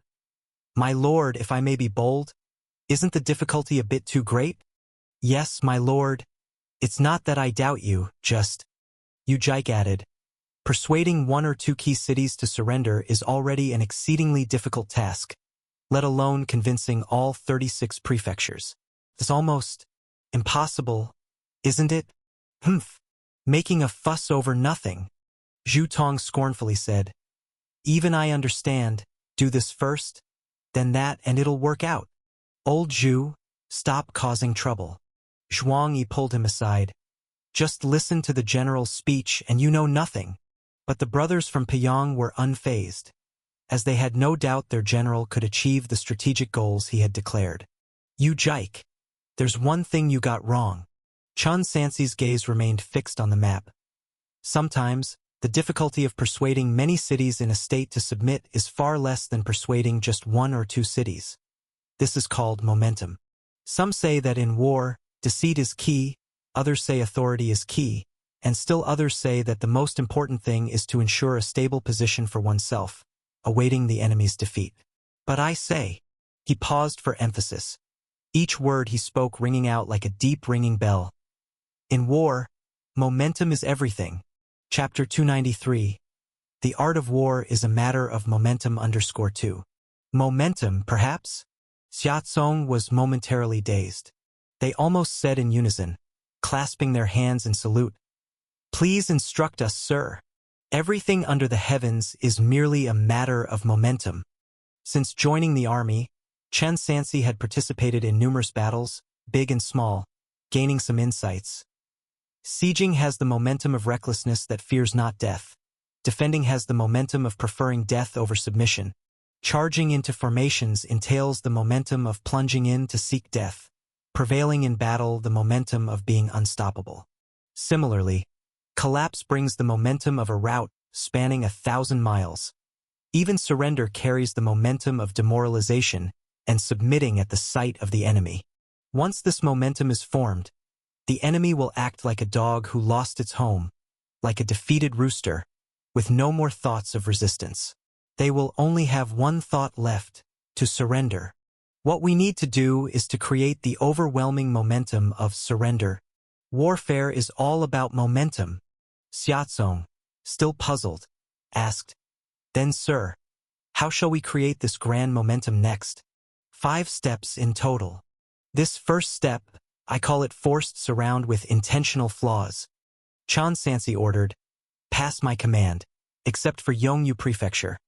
All generals must immediately cease sieging and leave a small path open, allowing their scouts a route for mutual communication and intelligence transmission. Xia Tsong, write down the exact words, then use the Hai Dongxing to convey it to all units. This time, he used his 4th brother's Hai Dongxing. Then comes the second step. Follow me. Move. The group proceeded at full speed, soon arriving at the nearest city holding surrendered soldiers. Military officers and array soldiers were detained separately. Among them, military officers with powers of refining internal and above were mostly controlled by piercing their scapula and other parts with mystical iron hooks to prevent any mishaps. But array soldiers did not need such measures. Array soldiers stripped off their armor, laid down their weapons, then scattered their organizational structure, and without a military officer leading them, they were as disorderly as ordinary people without a weapon in hand. Chon Sansi reined in his horse, raising the command token high, and shouted, "Who is the general in charge of watching over these surrendered soldiers here?" General Chun, a vice-general, having received the instructions earlier, came out of the city to meet him. "I am Zhu Qi, in charge of overseeing these surrendered soldiers here. Does General Chun have any instructions?" Chun Sansi said indifferently, "The map." Xia Tsong immediately complied. "And the writing materials?" Chun Sansi added, "I deserve death. I should always have writing materials ready." Xia Tsong hastily prepared them and then handed over a brush dipped in ink. Chun Sansi took the brush, outlined a route on the map, and commanded, "Vice General Zhu, when you release the surrendered soldiers, you must escort them exactly along this route I have drawn. Distribute dry rations to them, and the more noise the better." These routes. Zhu Qi looked at the black lines. "Isn't this making them deliberately conspicuous?" "I understand. General Chen's intention is to let everyone see that we are releasing the surrendered soldiers, thereby weakening the will of the defending troops in other cities." Chun Sansi nodded. "Besides this, select 2,000 surrendered soldiers with strong voices to keep for the time being, not to be released yet. They will be used for something else." Strong voices. Zhu Qi did not understand the purpose of this arrangement, but he nodded and said, "I understand, General Chun, rest assured. I will execute accurately, ensuring no mistakes occur. A mistake will cost you your head," Chun Sansi cautioned. "Understood." Zhu Qi turned and went to carry out the tasks. Chun Sansi, sitting high on his horse, announced, "Next comes the third step." Jiaodong Prefecture. Outside the city, Cui Tsongi stared at the latest order for a long while without speaking. "General Kui." Sha Wenlong asked, "Did that Chun issue us any new orders?" They, being main generals by rank, now had to wait daily for an assistant general's orders. "Yes," Cui Tsongi said. "He ordered us to stop sieging and send a surrender letter daily, along with ceaseless shouting day and night. Furthermore, the troops outside the city must achieve an encirclement with one side open, allowing spies and scouts from inside Jiaodong City to go out and gather intelligence." Ridiculous. Sha Wenlong truly could not comprehend. A siege battle demands extreme pressure, unsettling the enemy inside by cutting off their communication, which is the best way to apply pressure.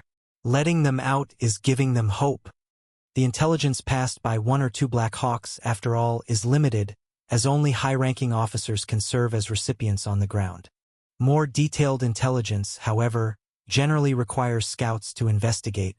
Locking every scout inside the city means that, within the field of view of the city's garrison, besides a few places like Yongyu Prefecture, the rest is completely dark. But if you let the scouts out, it means the cities can communicate with each other, strategize together. Giving them a sense of mutual support and the confidence to hold on becomes naturally greater.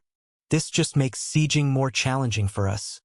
Really reckless command, and there's no fear of actually letting them escape. Upon saying this, Sha Wenlong's eyes lit up. "I have an idea. Why not intentionally let some out, try to keep the losses within a certain range, and then say it was Chen's mistake in command, chop off his head. How about that?" "You're overthinking it," Cui Tsongi scoffed. "Chun Sansi has ordered us to precisely control the gap, letting only scouts out, not the enemy. If someone manages to break out using this, he'll chop our heads off first." "He wouldn't dare." "What wouldn't he dare? The commander has given the token.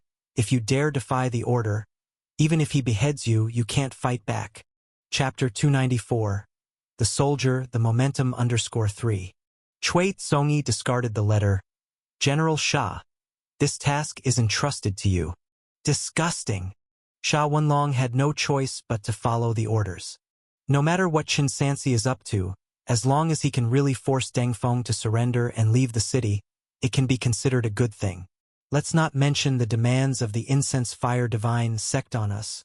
My father. Chao Fan pondered. It would be extremely beneficial for the entire Lai state. For one, Jiaotong Prefecture's geographical location is critical, related to the subsequent course of events. Secondly, Deng Feng has high prestige. Deng Qingtian, Mr. Deng of Skies High and Righteous, these are all his nicknames. If such a man is willing to surrender, it will surely lead to many other cities surrendering as well. But the question is, how is he going to accomplish it? Nearly 7 days have passed in the blink of an eye, and we haven't seen a trace of him. Is 2 months' time really enough? Since giving up the competition for chief disciple, to his surprise, he found that his resentment towards Chun Sansi quickly diminished, replaced more by admiration. It's just that, in the current situation, he really couldn't figure out what this guy was up to. Let's just do as he said. Cui Tsongi said with repressed emotion. After all, if it doesn't work and leads to any grave consequences due to missed opportunities in battle, it's not for you or me to be responsible. After all, it's not even 2 months. General Kui. Yun Xiaozi, dressed into Shang armor and disguised as an officer, stepped forward to remind, dragging this out is no solution. We must take down this city. Rest assured, Taoist priest. Cui Tsongi stated, even if we cannot take the city, we will certainly handle the matters entrusted by the Crown Prince properly, without delay. I am merely reminding you. Yun Xiaozi added, moreover, the place to decide the outcome should best be outside the capital city. That's hard to say now. Cui Tsongi frowned and said, looking at the current situation, it's not certain we have a strong chance of reclaiming the 3 states. In any case, if things don't work out, we'll choose another time and place. All right then. Yun Xiaozi said no more and quietly withdrew. Jiaotong Prefecture, inside the city. After enduring more than 40 days of brutal siege warfare, the city walls were scarred and bodies piled up like mountains. The soldiers and civilian workers alike were ragged and utterly exhausted. But on this day, everything ceased abruptly. The enemy army outside the city unexpectedly became quiet, leaving only 2 or 3 horse riders calling for surrender at the foot of the city walls, and the occasional arrow shot over the wall also carried letters of persuasion to surrender. People of Qing country and the Qing army inside the city, listen up. Open the city gates and surrender early to save your lives. Otherwise, once the city falls, not one will be left alive. Why insist on defending to the bitter end? You won't be getting any reinforcements. Atop the city wall, the civilian workers and soldiers, pausing their repair work during the lull in battle, were skeptical. Great General! The leading generals of Qing country reported. The Shang dynasty's troops have all retreated into their camps and are laying low, indicating they will not continue the siege for the time being. Furthermore, the scouts we dispatched have finally broken through and will soon bring back news of the other cities nearby. Does this imply the enemy has let down their guard? Should we seize the opportunity to try and break out? Not possible. Deng Qingtian, the great general of Jiaotong Prefecture at the profound image realm of perfection, was personally moving boulders, calmly asserting, this encircle 3, leave 1 strategy is probably to lure us out, with ambushes sure to be waiting outside. Continue to defend the city. Mr. Deng, how much longer can we hold out? Yeah, how long will this go on? They say Yongyu Prefecture is also completely surrounded. Is Lai State done for? Alas, it's already January. In the blink of an eye, we have been away from home for several months. And to this day, we're still unable to send a single letter back. Yeah. The soldiers discussed amongst themselves with various opinions. The civilians within the city were equally suffering. Compared to the defending army, they were the ones who suffered the most deaths each day. My lord, please tell us clearly, when will this end? Yes. How long before we can repel the enemy outside? My father's body fell from the city wall, and to this day, there's still no chance to collect his corpse. Boom! Deng Feng suddenly threw the massive stone he held, creating a thunderous sound, and he spoke with a powerful voice. You ask me how long we must defend? To tell you the truth, at least another 60 days. If you truly don't wish to continue defending, you may go open the gates and surrender. Go on, I won't stop you as long as... He deliberately paused, then emphasized, you dare to believe the word of the Shang people. This. The soldiers and civilians exchanged glances, speechless. Indeed, can one trust the word of the Shang people? It was said that when they attacked the Leishan prefecture region, similar things were promised, yet everyone had seen for themselves the fate of the local people. An inferno on earth engulfed 5 prefectures. It seems you are not so foolish. Deng Feng ascended to a higher position and queried with his resonant and robust voice. Furthermore, consider this, the Shang people have been besieging us for a month already, so why have they suddenly stopped now? Indeed, because they have realized they cannot take the city and have no choice but to give up. The letters of persuasion to surrender should not shake us but serve as evidence of their impending defeat. The general makes sense. The crowd had a moment of clarity. Their cessation demonstrates that they are scared. No wonder, they attacked like madmen before, and then suddenly they stopped. We mustn't fall for their trick. Once we open the gates, those Shang dogs will surely engage in frenzied retribution. Chapter 295. The art of war is a matter of momentum_4. Yes, even if they don't kill the commoners, they won't spare us soldiers. If you become surrendered soldiers, the unlucky ones are directly turned into slaves, or simply treated and slaughtered like animals. There is a female general in the Shang dynasty named Rong Yanxiu. It is said that she has to kill more than a dozen living people every day. Otherwise, she can't sleep. Even if you're lucky and they accept you, the provisions, rations, and medicinal materials you get are the worst. In the future, when you go to the battlefield, you must rush to the front and shield them from arrows. And you have to be separated from your family. My brothers, elders, and fellow villagers. Deng Feng's voice, amplified by his chi blood, resounded for miles. Don't panic. Right now, the city has ample grain and forage. Our military might is slightly inferior, but we have over 100,000 civilians. Those outside, Cui Tsongi and Sha Wenlong, to someone like me, are nothing more than flies and dogs. Not worth mentioning. As long as our 200,000 people work together, what are those mere 30,000 outside the city? They are nothing. Moreover, I have great news to tell you all. At most, in another 2 months, our great Emperor of Daqing will personally lead the charge. By then, not only will Jiaodong Prefecture survive, but we will also achieve great merit, and all soldiers and civilians who defend the city will be richly rewarded. Exempt from taxes for 3 years. No, 5 years. I, Deng Feng, promise you, after this battle, the entire Jiaodong will be exempt from tax on grain for 5 years. Additionally, orders are given to open the granaries, and for the coming 2 months, there will be plenty of white rice and big white steamed buns. 5 years. What does exempt from taxes for 5 years mean?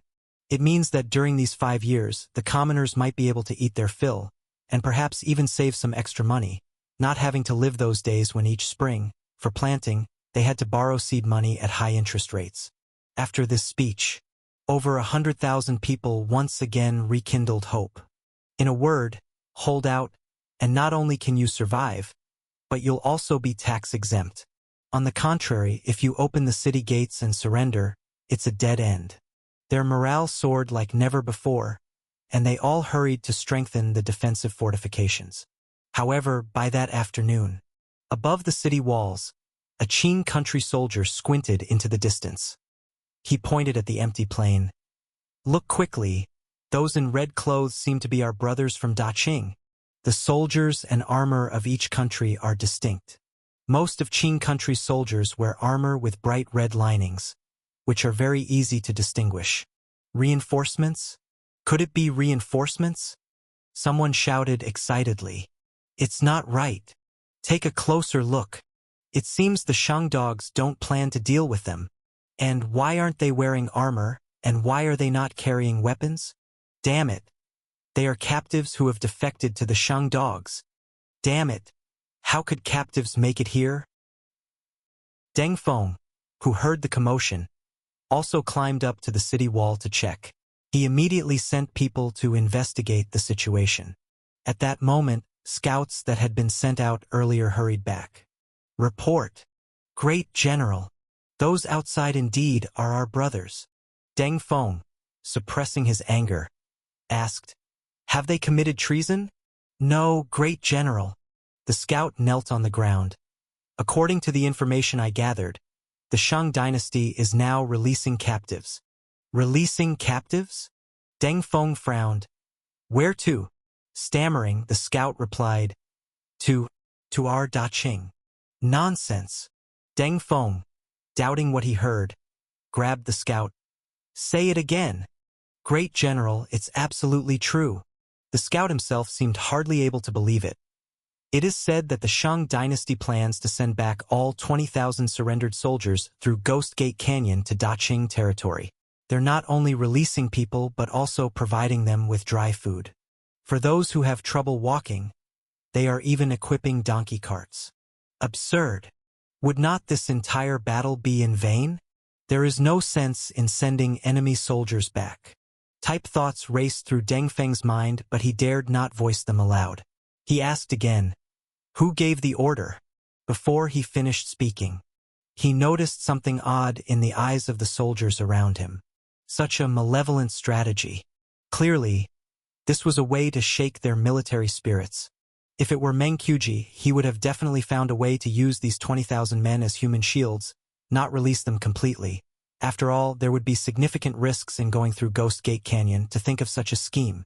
Trembling, the scout said, They say it was that Chen Sansi. Chen Sansi. Deng Feng was only too aware of that name. His country, Daqing, was brought to misery by this man. This man became famous all over the world for leading people across rivers 2 years ago, and even the commoners of Daqing praised him non-stop, calling him a rare hero and an upright official. Not to mention his victory afterward. In the Battle of the Four Crossings of Hongze River at Ming State, it was a shock to all. It was known far and wide, putting Daqing in a difficult position where they almost lost the Lai state. Not just Daqing, but Nansu and the northern barbarians probably began studying the Four Crossings of the Hongze River too. This man had also been sent to Lai state and started with such a venomous scheme. It's fake. Deng Feng quickly reacted. It's a sham, meant to disrupt our morale. The surrendered soldiers outside, they're all fakes, merely dressed in red. Isn't red fabric easy enough to find? General, you're right. Everyone agreed in unison. The Shang people are the most deceitful. During the times we traded with them, they loved to cheat the most. But didn't they just say it was Chen San? Stop standing around dumbfounded. Deng Feng loudly interrupted, not allowing the topic to continue. Have you forgotten what I told you before? They are clearly panicking, even resorting to such lowly tricks. We only need to hold on for the last 2 months. No, it won't even take 2 months. Chapter 296.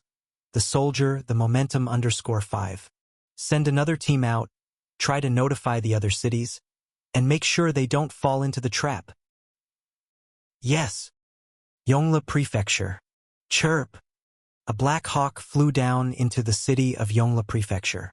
These exotic beasts, which carried information, could not only pinpoint their destinations precisely but also evade arrows in high altitudes, making it nearly impossible for enemies to shoot them down. King Tang Ligong stood in front of the mansion serving as the Central Army's command center, outstretched his arm to allow the Black Hawk to land, then took the information from it, and immediately, joy appeared on his face. My lord! The deputy general knew there was good news. Speak quickly, let the brothers be happy. The emperor is coming. Li Gong handed the sheet of paper for them to see. The emperor is leading an army of 70,000 on a personal expedition, and in about 50 days or so, they will reach Green Ridge Mountain, and in about 80 days, Nansu country's 100,000 troops will also reach Hulaguan. That's great. The deputy general and several other generals were invigorated. With the arrival of the 70,000 troops, Shang people's soldiers will be forced to abandon their plans of nibbling away at various places and gather all their troops together. Yongli's siege, resolved. There's another critical node. Li Gong spoke earnestly. Inform Deng Feng to make sure to hold Jiaodong Prefecture, setting an example for the other cities. As long as we have enough troops saved up by the time the emperor arrives, we can handle Shang people ourselves and will not need to invite Nansu into our territory. Nansu country agreed to send troops to help. On one hand, it was because their interests were interconnected. On the other hand, they naturally also wanted to take advantage of the situation to seek benefits. Your Highness, rest assured, Deng Feng is incomparably brave and loyal. He will certainly have no problem. By the way, Li Gong shifted the topic. Have you clarified Chun Sansi's dossier? It's been clarified. I am here specifically to deliver the dossier, the deputy general said, handing over a sheet of paper. He has become too well known these past 2 years. His background is very easy to check, but there's nothing special, just a poor genius who rose from an impoverished land. Li Gong looked at the writing. Gu Xinlan. This is his wife? Your Highness, do you want to check his family? It's not me who wants to check. It's the emperor. I don't have time for this. Li Gong read, Gu Xinlan, originated from a lowly register, was purchased by Chun Sansi's father as a child bride. Is that it? No more? Which year, which place, what was the reason for entering the lowly register? Is there nothing? That's all, the deputy general said awkwardly. Your Highness, with the enemy at our gates, it's truly impossible to be meticulous. These details were also gathered only when the news came across the Hongze River. I see. Li Gong fell silent, pondering why the emperor was interested in someone else's family members. So, my lord, what exactly is the third step? Xia Tsong caught up with difficulty. The third step, Chun Sansi said deliberately, siege and plunder. Accumulate strength and wait to strike. Siege? But my lord, didn't you say we would primarily persuade them to surrender, not to lay siege? All right. Xia Tsong didn't dare to question, pulled out a map. We have traveled half a month, and now we are in the northeastern part of Lai State, the most barren area. There was a severe drought here last year. No crops were harvested, and after starting the fight this year, even the largest city in this area, Xinhua Prefecture, has barely enough food and depends on supplies from other prefectures. Even so, the food is still very tight, and we can only hold out for about a month at most. I know. My lord wants to take advantage of the shortage of food and attack Xinhua Prefecture. To my knowledge, the city's defender, Ma Hu, is only minor meridian passage achieved. There are 4,000 soldiers in the city, while outside our army has 8,000 men, including 1 meridian passage general. The geographic position of Xinhua Prefecture is average. The conquest would not be very significant, but after all, it is a prefectural city, and seizing it mainly serves to build momentum, which is quite appropriate. Don't attack Xinhua Prefecture.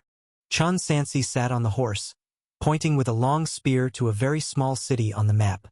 First attack Meizi County. Meizi County? Xia Tsong became even more confused.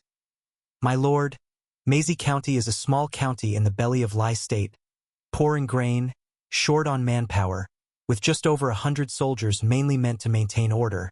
Their combat power is very low. Chun Sansi added, so it's easy to take, right? It's easy to take, with almost no casualties. Xia Tsong asked, but what use is taking it? The position of this county is completely useless. Chun Sansi didn't endlessly explain further, just calmly said, let's set off. Before night falls, I want to capture Meizi County. Meizi County. On the thin city wall, 7 or 8 emaciated soldiers, holding rusty long spears, looked out. A gust of cold wind blew, hard enough to crumble the stone on the wall parapet. Creating a gap, the soldiers' dilapidated armor also made a clattering noise. Galip galop. The sound of hooves arose, from distant to near until it was clearly visible. Approximately a dozen cavalrymen along with about 20-foot soldiers, bearing the flag of the Red Armor Army of Daqing, dressed in exquisite armor, each one tall and robust. The leading horseman rode forth, shouting loudly, What are you waiting for? Open the gate quickly. Why is it people from Xinhua Prefecture again? The soldier on lookout frowned. While instructing to open the gate, he said, Go get Inspector Wang. Creak. The city gate opened. The Red Armor Army poured into the city. Inspector Wang Feng of Meizi County hurriedly came over to greet. Du Baozong, why are you here again? We need supplies. Without dismounting, Du Baozong said, Xinhua Prefecture urgently needs supplies. We are here to requisition from your county. Chapter 297. The art of war is a matter of momentum _6. Another grain levy? Wang Feng said with a bitter face. Du Baozong, just a few months ago, you moved all the grain from our Mei County granary to Xinhua Prefecture. Where would we have any grain left now? Enough chatter, Du Baozong said very impatiently. Inspector Wang, the Shang forces are at our gates. Without grain, how can we defend the city? If Xinhua Prefecture city falls, do you think these counties below us can hold? The Shang people are cruel. Once they pour into the territory and slaughter everywhere, not sparing men, women, elderly, or children, what would this bit of grain matter by comparison? Ah! Wang Feng sighed deeply, unable to find a reason to refute. Not long ago, we forcibly levied several hundred stones of grain from the people. It's in the county government granary, you go take it. Du Baozong questioned. Only several hundred stones? That's already the people's rations. Inspector Wang helplessly said. People are starving to death every day in the city, and neither the martial arts hall nor the gentry are willing to donate anymore. 400 stones is already a lot. We really don't have any more than that. All right. Du Baozong did not press any further and led his people to load up the 400 stones of grain, then rushed out of the city in a hurry. Du Baozong, can you dispatch some soldiers to Mei County? Wang Feng asked from behind. We are really too short of hands here. If the Shang forces attack, we won't be able to resist at all. There are nearly 10,000 people in the city after all. Don't worry. The Shang forces are all outside Xinhua Prefecture City. Besides, who would attack your backwater Mei County after eating till they're stuffed? After speaking, Du Baozong didn't look back and continued to escort the grain away. Go to hell! Wang Feng cursed from behind. All they know is to snatch our grain, not caring whether we live or die. He went to the city wall, sighing and groaning. War and chaos, dead bodies everywhere. And yet, this battle must be fought. The enemy's invasion was no different from bandits. Once the city fell, the soldiers would be the first to be wiped out. Then the people of the city would suffer. They had to hang on, even if it was impossible to hold. Leishan Prefecture and several other places were living examples of this. Da. Why have you returned? Wang Feng watched wide-eyed, as Du Baozong and the others, who had left not long ago, were panic-stricken and had fled back, and the grain they had just taken was gone. He hurriedly asked, Du Baozong, what's going on? Open the city gate. Quick! Du Baozong shouted in terror. The Shang forces, the Shang army has come. Didn't you just say nobody would attack Mei County? Wang Feng's face turned deathly pale. How many men? Over 3,000. And they are the elite Xuanjia Iron Cavalry of the Shang dynasty. Du Baozong's voice trembled. The leader is a young general with a long spear, bearing the Chan banner. They'll be here in 20 li. So open the gates and get all the people up on the walls to help. Clang, clang, clang. The sound of gongs rang out in the alleys and streets of Mei County. Due to the hasty situation, not many people had gathered, and with no time to prepare rolling logs and defensive wood, they could only clutch at kitchen knives, hoes, stones, and tiles, essentially without any lethal force. The Xuanjia army, 3,000 men. Wang Feng anxiously stomped his feet. Elite forces of 3,000, and the leader is at least Meridian Passage stage. How have they come for us? What else could it be? Du Baozong said. To vent. Even in the poorest place, there are silver and women. Isn't that what the Shang forces invade for? Wang Feng's eyes were filled with fury, and he drew his battle sword resolutely. Brothers, Even if we are wiped out today, we can't let the Shang forces step 1 foot into the city.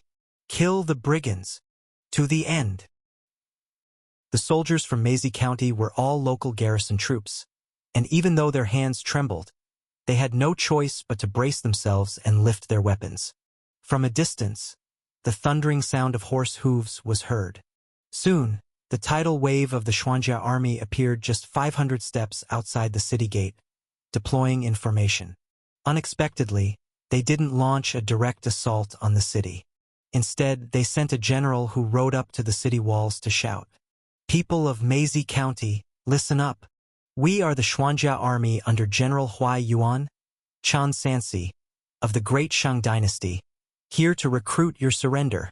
Should you open the city and surrender obediently, our General Chun guarantees that not a single hair on the civilians' heads will be harmed, and you will be given food rations. Otherwise, if you fail to appreciate our goodwill and stubbornly resist, not a soul shall be spared after the city falls. Men, women, old and young alike, choose which path you wish to take. It's your decision to make." Atop the city walls, Wang Feng and the others heard it clearly. They exchanged looks with each other. Is this for real? Not slaughtering the city is good enough, yet they speak of not harming even a hair. And distributing food rations? Impossible. It's obviously a deception. Grinding his teeth, Du Baozong exclaimed, "Do you take Shang people to be here for waging war or for doing good deeds and accumulating virtues? Wait, what did that man say? Their leading general is Chan Sansi." Gathering his courage, Wang Feng shouted, "Which Chan Sansi is your leader? Which other Chan Sansi could it be?" Booming with confidence, Xia Tsong declared, "Naturally, it's General Chan Sansi, known for leading civilians across the river during the 4 crossings of Hengze River. The Chan Sansi who led the civilians across the river." The people atop the city walls were suddenly abuzz with excitement. The tale of leading civilians across the river had been spreading throughout the land for over a year, and it was a favorite segment of storytellers in many taverns and teahouses. Not because the battle itself was extraordinarily difficult, but because there was a general who, rather than risk his own life recklessly, chose to escort the civilians across the river first, a feat unheard of through the ages. For military families, crossing the Hengze River 4 times might have been an unprecedented and unparalleled achievement.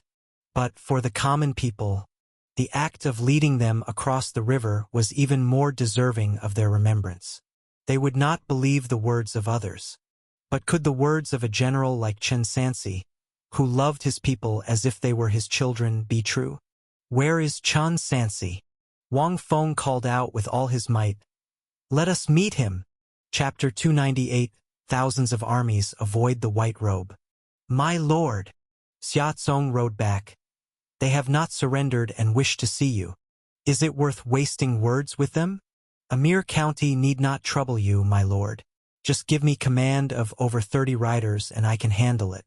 Kill a few people and they'll naturally submit." Xiaozheng sought approval. "My lord, give the order.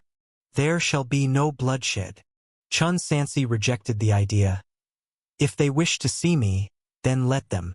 He spoke, removed his armor and helmet, handed his weapon to Zhao Kong for safekeeping, and rode off alone on the white swan horse, breaking away from the military formation and heading straight toward the city gates. Xiao Zheng voiced his concern. "Is my lord really going alone? There's no need to worry about that." Xia Tsong planted his long spear into the ground. "The strongest in the city is merely at the Bone Forger realm. With my lord's martial arts expertise, if he really wanted to take it down, he could do so by himself. But what's the use of taking a tiny Meiji county? Even after its surrender, what role could it possibly play? What exactly is my lord planning? What does building up strength to strike mean?" He thought the latter half without saying it aloud.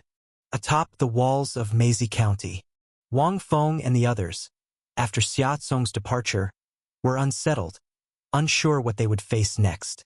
There was a real chance the 3,000 iron hooves would charge and flatten the city. "Do you think Chan Sansi will come see us?" "He should. You never know. They say he's fierce in battle, and since we are the enemy, it's possible he could come in rage and slaughter us. The transmission of any news takes time. The story of leading civilians across the river spread among the common folk, far slower than the tale of the 4 crossings of Hengze, reaching Xinhua Prefecture area about half a year ago. The past 2 months have been the most intense. Storytellers speak daily of the White Horse and Long Spear, a solo rider breaking through 1,500 armors, of entering the fray 7 times just to save a dead brother's family. He was the hottest and most famous character in local operas. Some people even heard this tale in the tea house in the morning, only to be told in the afternoon Chen Sansi is coming, urging us to surrender quickly. It all felt so ethereal and dreamlike, almost unreal. Here he comes. Isn't that him? Quick, look! The people on the city walls shouted, pointing below. The setting sun bathed the sky in red. A white horse, a man in a white robe. Chen Sansi, riding Chen Sun alone, approached the formation without a weapon in hand, not even wearing armor, but instead dressed in a white robe personally sewn by Sister Lan, intending to present a subdued and friendly appearance. He held the horse's reins, calling out at a measured pace, "People of Meizi County, do you wish to see me?" The crowd questioned, "Are you Chen Sansi?" Chen Sansi replied, "I have not changed my name nor my surname. I am indeed Chen Sansi." Amidst the city wall, a buzz of discussion erupted. What do you think? Is it really him? Riding a white horse, looking dignified, just like the storyteller described, it must be him, right? They wouldn't impersonate one of their own. General Chen. Wang Feng called out, changing his address. You said earlier that if we open the gates and surrender, you guarantee no one will be harmed. Is that true? It is indeed. Chen Sansi controlled his qi blood. Although he made no effort to shout loudly, simply speaking calmly from horseback, his words were heard clearly by everyone on the wall. Gentlemen, what my subordinates said earlier, it's all true. He looked at the hesitant crowd, continuing, I know what you're worried about, but truly, there is no need to see me as an enemy or a member of an alien race. Because the land of Lai State has always belonged to Great Dashing. In other words, your ancestors were once subjects of the Great Shang dynasty. Now, it's merely a return to Dashing, so why resort to the carnage of war? With this speech, he managed to dissolve most of the worries of the people on the wall with uncanny precision. Indeed, Lai State has always belonged to the Shang dynasty. By this reasoning, even after surrendering, they wouldn't be treated as second- or third-class citizens like when the barbarians invaded the heavenly capital. They could continue living their lives. After all, who is the emperor for those at the bottom of society? What difference does it make? What do you think? Wang Feng asked with a gulp. Du Baozong, should we surrender? Let's surrender. Though Du Baozong wanted to say no, he was very aware that the walls of Meizi County could practically be knocked down with a kick. Moreover, with the urgency of the situation, there hadn't been enough time to mobilize many civilians to defend the city, and no preparations for siege defense had been made in advance. If a battle were to ensue, a single charge would likely burst the gates open. Whether they surrendered or not, what difference would it make? We can't surrender. We mustn't surrender. A green-robed official scrambled onto the city wall, turning out to be the parental official of Meizi County, County Magistrate Li, who breathlessly exclaimed, Inspector Wang, we mustn't surrender. Sir, is it our choice to surrender? Wang Feng pointed outside. Against the 3,000 Xuanjia army, even if we wanted to block them, we couldn't. Even then, no surrendering is allowed. County Magistrate Li drew a soldier's saber, pointing it fiercely at them, and shouted, Whoever dares to open the gates and surrender is a traitor, and I have the authority to behead them. Listen to my order. Everyone fight to the death. Chapter 299 Thousands of armies avoid the white robe _2. Lord Li, you are just afraid that once Dashing's troops enter the city, they will remove your official position and you won't be able to keep your seat as county magistrate. Wang Feng hit the nail on the head. Why should we risk our lives for you? Bring someone. Tie him up. You dare you? Facing the threat to their lives, no one cared whether he was the county magistrate or not. In a surge, the crowd tied him up tightly. General Chun. Wang Feng stretched his neck, his voice somewhat trembling. You must not deceive us. We don't need the food.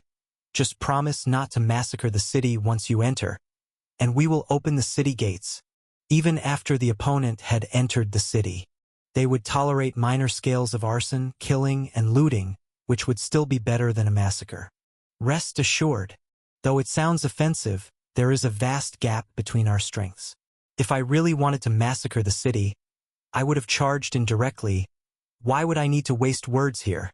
Chun Sansi, clad in a white robe, maintained a calm face, but his tone gradually elicited a sense of authority. As long as Dashing's flag is hoisted on the city walls, not a single grass or tree, not a single soldier or pawn will be harmed. All prisoners, if willing to surrender, will be considered our own people of Dashing, and if not, we absolutely will not make things difficult for them. However, since our military operation is time-limited, if we miss the hour, we will have to reluctantly employ some harming methods. So please do not waste too much time. You only have the time for a cup of tea to make your decision. Nu.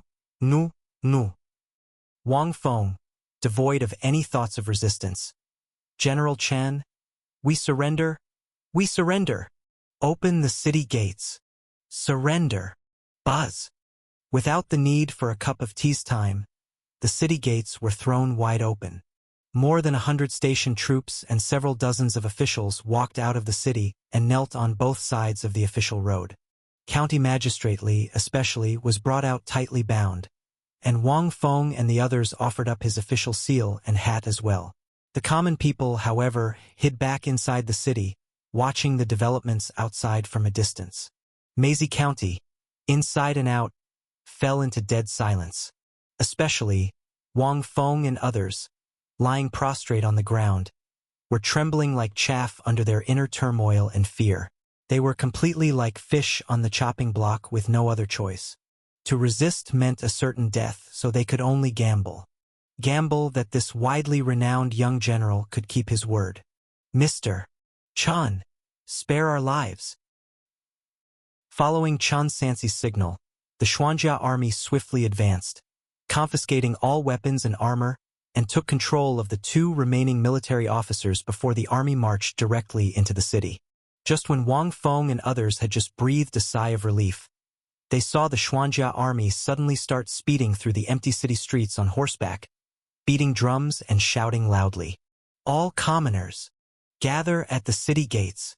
You have 1 hour's time. Meanwhile, another group began going from house to house, forcibly driving out all the civilians. Mr. Chun.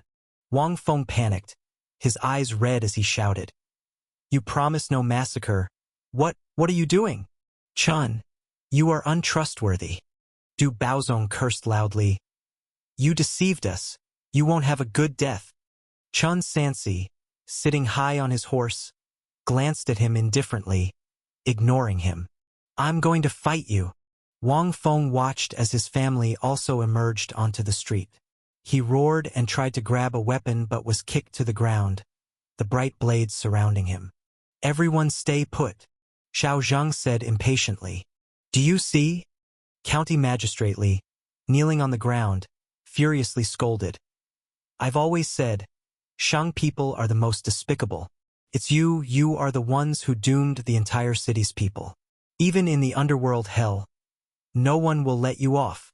Wang Feng and Du Baozong felt immensely ashamed and utterly disgraced. As dusk was about to fall, almost 60 to 70% of the city's population finally gathered in front of the city gates. They were all dressed in patched and tattered clothing, their nutritionally deficient pupils hollowed, their eyes filled with hatred, trouble, fear, and awe. Under the watchful eyes of thousands, Chun Sansi raised his arm high. However, when his arm came down, what greeted the people was not the cold blade, but food. Cart after cart was pushed in front of the people. Zhao Kong and others maintained order, shouting loudly, line up, don't push, Don't rush. Everyone will get a share. Boom! That short statement sparked a huge uproar among the crowd. Distributing food? After the enemy troops invaded, not only did they refrain from massacring for pleasure, but they even distributed food. Tales of sheer fantasy. Tales of sheer fantasy indeed. This claim was heard when the Xuanjia army first arrived, but typically such rhetoric was merely perfunctory, and no one really believed it. But General Chen, he really provided food. Basically, each person received a dough of rice. Accounting for 10,000 people, that was 1,000 dan of food. What everyone received wasn't much, but it was enough to save lives at a critical moment. Everyone. It was only then that Chen Sansi spoke again. He dismounted and stepped up to a higher position. Our march was urgent, and the food we carried wasn't plentiful. It couldn't possibly fill everyone to satisfaction. So I hope the villagers can understand and forgive. My lord, heaven-blessed noble official. This is General Chen who ferried the people across the river. Who else could it be but him? Hurry. Kneel down and express your gratitude. Thousands of civilians almost simultaneously knelt down. Chun knows that Lai State has been suffering from disasters since last year, and all I can offer now is just a slight effort. Chapter 300, Thousands of Armies Avoid the White Robe _3. Chan Sansi continued, if you have relatives and friends in the neighboring counties and prefectures, you can also spread the word that all citizens in places that surrender to our great Qing dynasty will receive their share of food. Xiao Zheng. Present. Chan Sansi commanded. Go and find the gentry and martial arts halls in Meizi County and have them take out half of the grain from the granaries to distribute. Mr. Chun, what if they are unwilling? They will be willing. Yes. Xiao Zheng gradually realized. Mr. Chun is using Qing country's own grain to win over their own people's hearts. Truly a brilliant strategy. General Chun. The general is truly a compassionate and righteous leader. Wang Feng continuously kowtowed on the ground. Mr. Chun, I am willing to surrender to the great Shang and serve under your command as a foot soldier. Stand up. Chan Sansi looked toward the side at a general dressed in fine armor. Are you from Xinhua Prefecture? Indeed. Du Baozong said shakily. I am also willing to surrender and serve under General Chun. There is no need for difficulty. Chan Sansi indifferently said, you and your brothers can return to Xinhua Prefecture the same way you came. What? Du Baozong, thinking he might have misheard, incredulously asked. Mr. Chan, you are letting me go. Was this a sign of contempt, deeming him useless, or a test? Chun Sansi did not deny it but merely instructed his men to lift the restrictions on him. Mr. Chun, I am useful, Du Baozong hastily added. I can return to Xinhua Prefecture and persuade General Ma to surrender. General Ma is a distant relative of mine. Chun Sansi neither agreed nor refused, only calmly repeated, you may leave. I thank General Chun for sparing my life. Du Baozong slowly stood up, made sure he was safe, and led his brothers to mount their horses and speed out of the city. The only difference from when they came was that they no longer had their armor and weapons. Other than that, they were unharmed. County Magistrate Li. Wang Feng accused. What more do you have to say? Fortunately, we did not sell our lives for you. Otherwise, would that not be forcing General Chun to commit slaughter? County Magistrate Li's head thudded loudly, leaving traces of fresh blood on the stone road. Lord Chen, spare my life. Please spare me. I am also willing to become a citizen of the Great Shang. A citizen? Chan Sansi countered. Why can't you continue being a county magistrate? The kowtowing of County Magistrate Li abruptly halted. He slowly raised his head. General Chun, what do you mean? You must know the magistrates of the several nearby counties, don't you, Lord Li? Chan Sansi stated gravely. If you can successfully persuade a county magistrate to surrender, after the battle at Lai State is over, you will remain a magistrate. Should the number of those you persuade be sufficient, promotion and ennoblement are also possible. Is that really so? County Magistrate Li's eyes sparkled. Very well, very well, very well. The county magistrates of Chemin County and Jiangda County next door are old schoolmates and good friends of mine. Now that General Chun has personally arrived here, and with the mysterious armor lion under his command, plus my persuasion, it's definitely going to work. Good. Then we'll trouble County Magistrate Li. Also tell your friends that anyone who surrenders will receive the same treatment. We, the Great Shang Dynasty, are an army of benevolence and righteousness, here only to reclaim lost lands, not to slaughter the innocent. Chun Sansi helped him to his feet. Someone get County Magistrate Li a fast horse, and send 2 people to escort him along the way. Yes. Soon, everything was properly arranged. After the people of Meizi County received their grain, Du Baozong returned to Xinhua Prefecture, and County Magistrate Li went to various places to persuade. Yet on the surface, everything seemed unchanged. It appeared as though all they had done was exhaust their efforts to conquer a useless and impoverished small city. But in reality, the momentum was established. All that was left to do was to wait. This was called gathering strength to strike. Transmit my military order. Chun Sansi spoke loudly. The entire army will rest in Meizi County for 10 days. During this period, no one is to disturb the common people in the slightest. Anyone who violates this order will be executed without mercy. Also, send orders to the forces in the other cities to maintain their original positions. Any unauthorized actions will be met with the same fate. 10 days? Xiaozong was puzzled, and he voiced his concern. Are we to stay in such a place for 10 whole days? Isn't that a waste of valuable time? My lord, the people of Meizi County are now deeply grateful to us, and we have the help of Qing Country's magistrates to persuade the others to surrender. Isn't that exactly the momentum of surrender you wanted? Why not strike while the iron is hot and take the cities in one go? Xiaozong, you are too impatient. Hand me the bow and arrow. Chun Sansi stretched out his hand, and Zhao Kong, who was responsible for carrying the bow, immediately handed it over. He drew the bow and aimed an arrow at a sparrow perched on the top of a tree, some 300 paces away, nearly a mile distant. Do you see that sparrow? Buzz! The bowstring sang. An arrow flew swiftly through the air. My lord! Xiaozong grew more confused. What does this have to do with the sparrow? As soon as he finished speaking, the arrow pierced the sparrow with precise accuracy. Let the arrow fly for a while.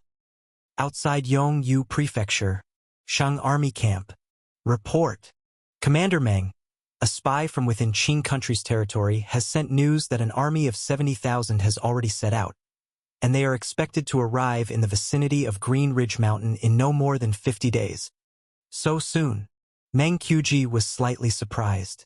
What should we do? Deputy General Zhan Taoming's brow was deeply furrowed. We must organize our forces to resist in the Green Ridge Mountain area before the Qing Country reinforcements arrive. Yet all our forces are currently in a stalemate. To give them all up would mean losing more than half of Lai State. What about Chun Sansi? Meng Qiuji inquired. Didn't he take a military order vowing that Zhaotong Prefecture would open its gates and surrender within 2 months? It's been half a month already.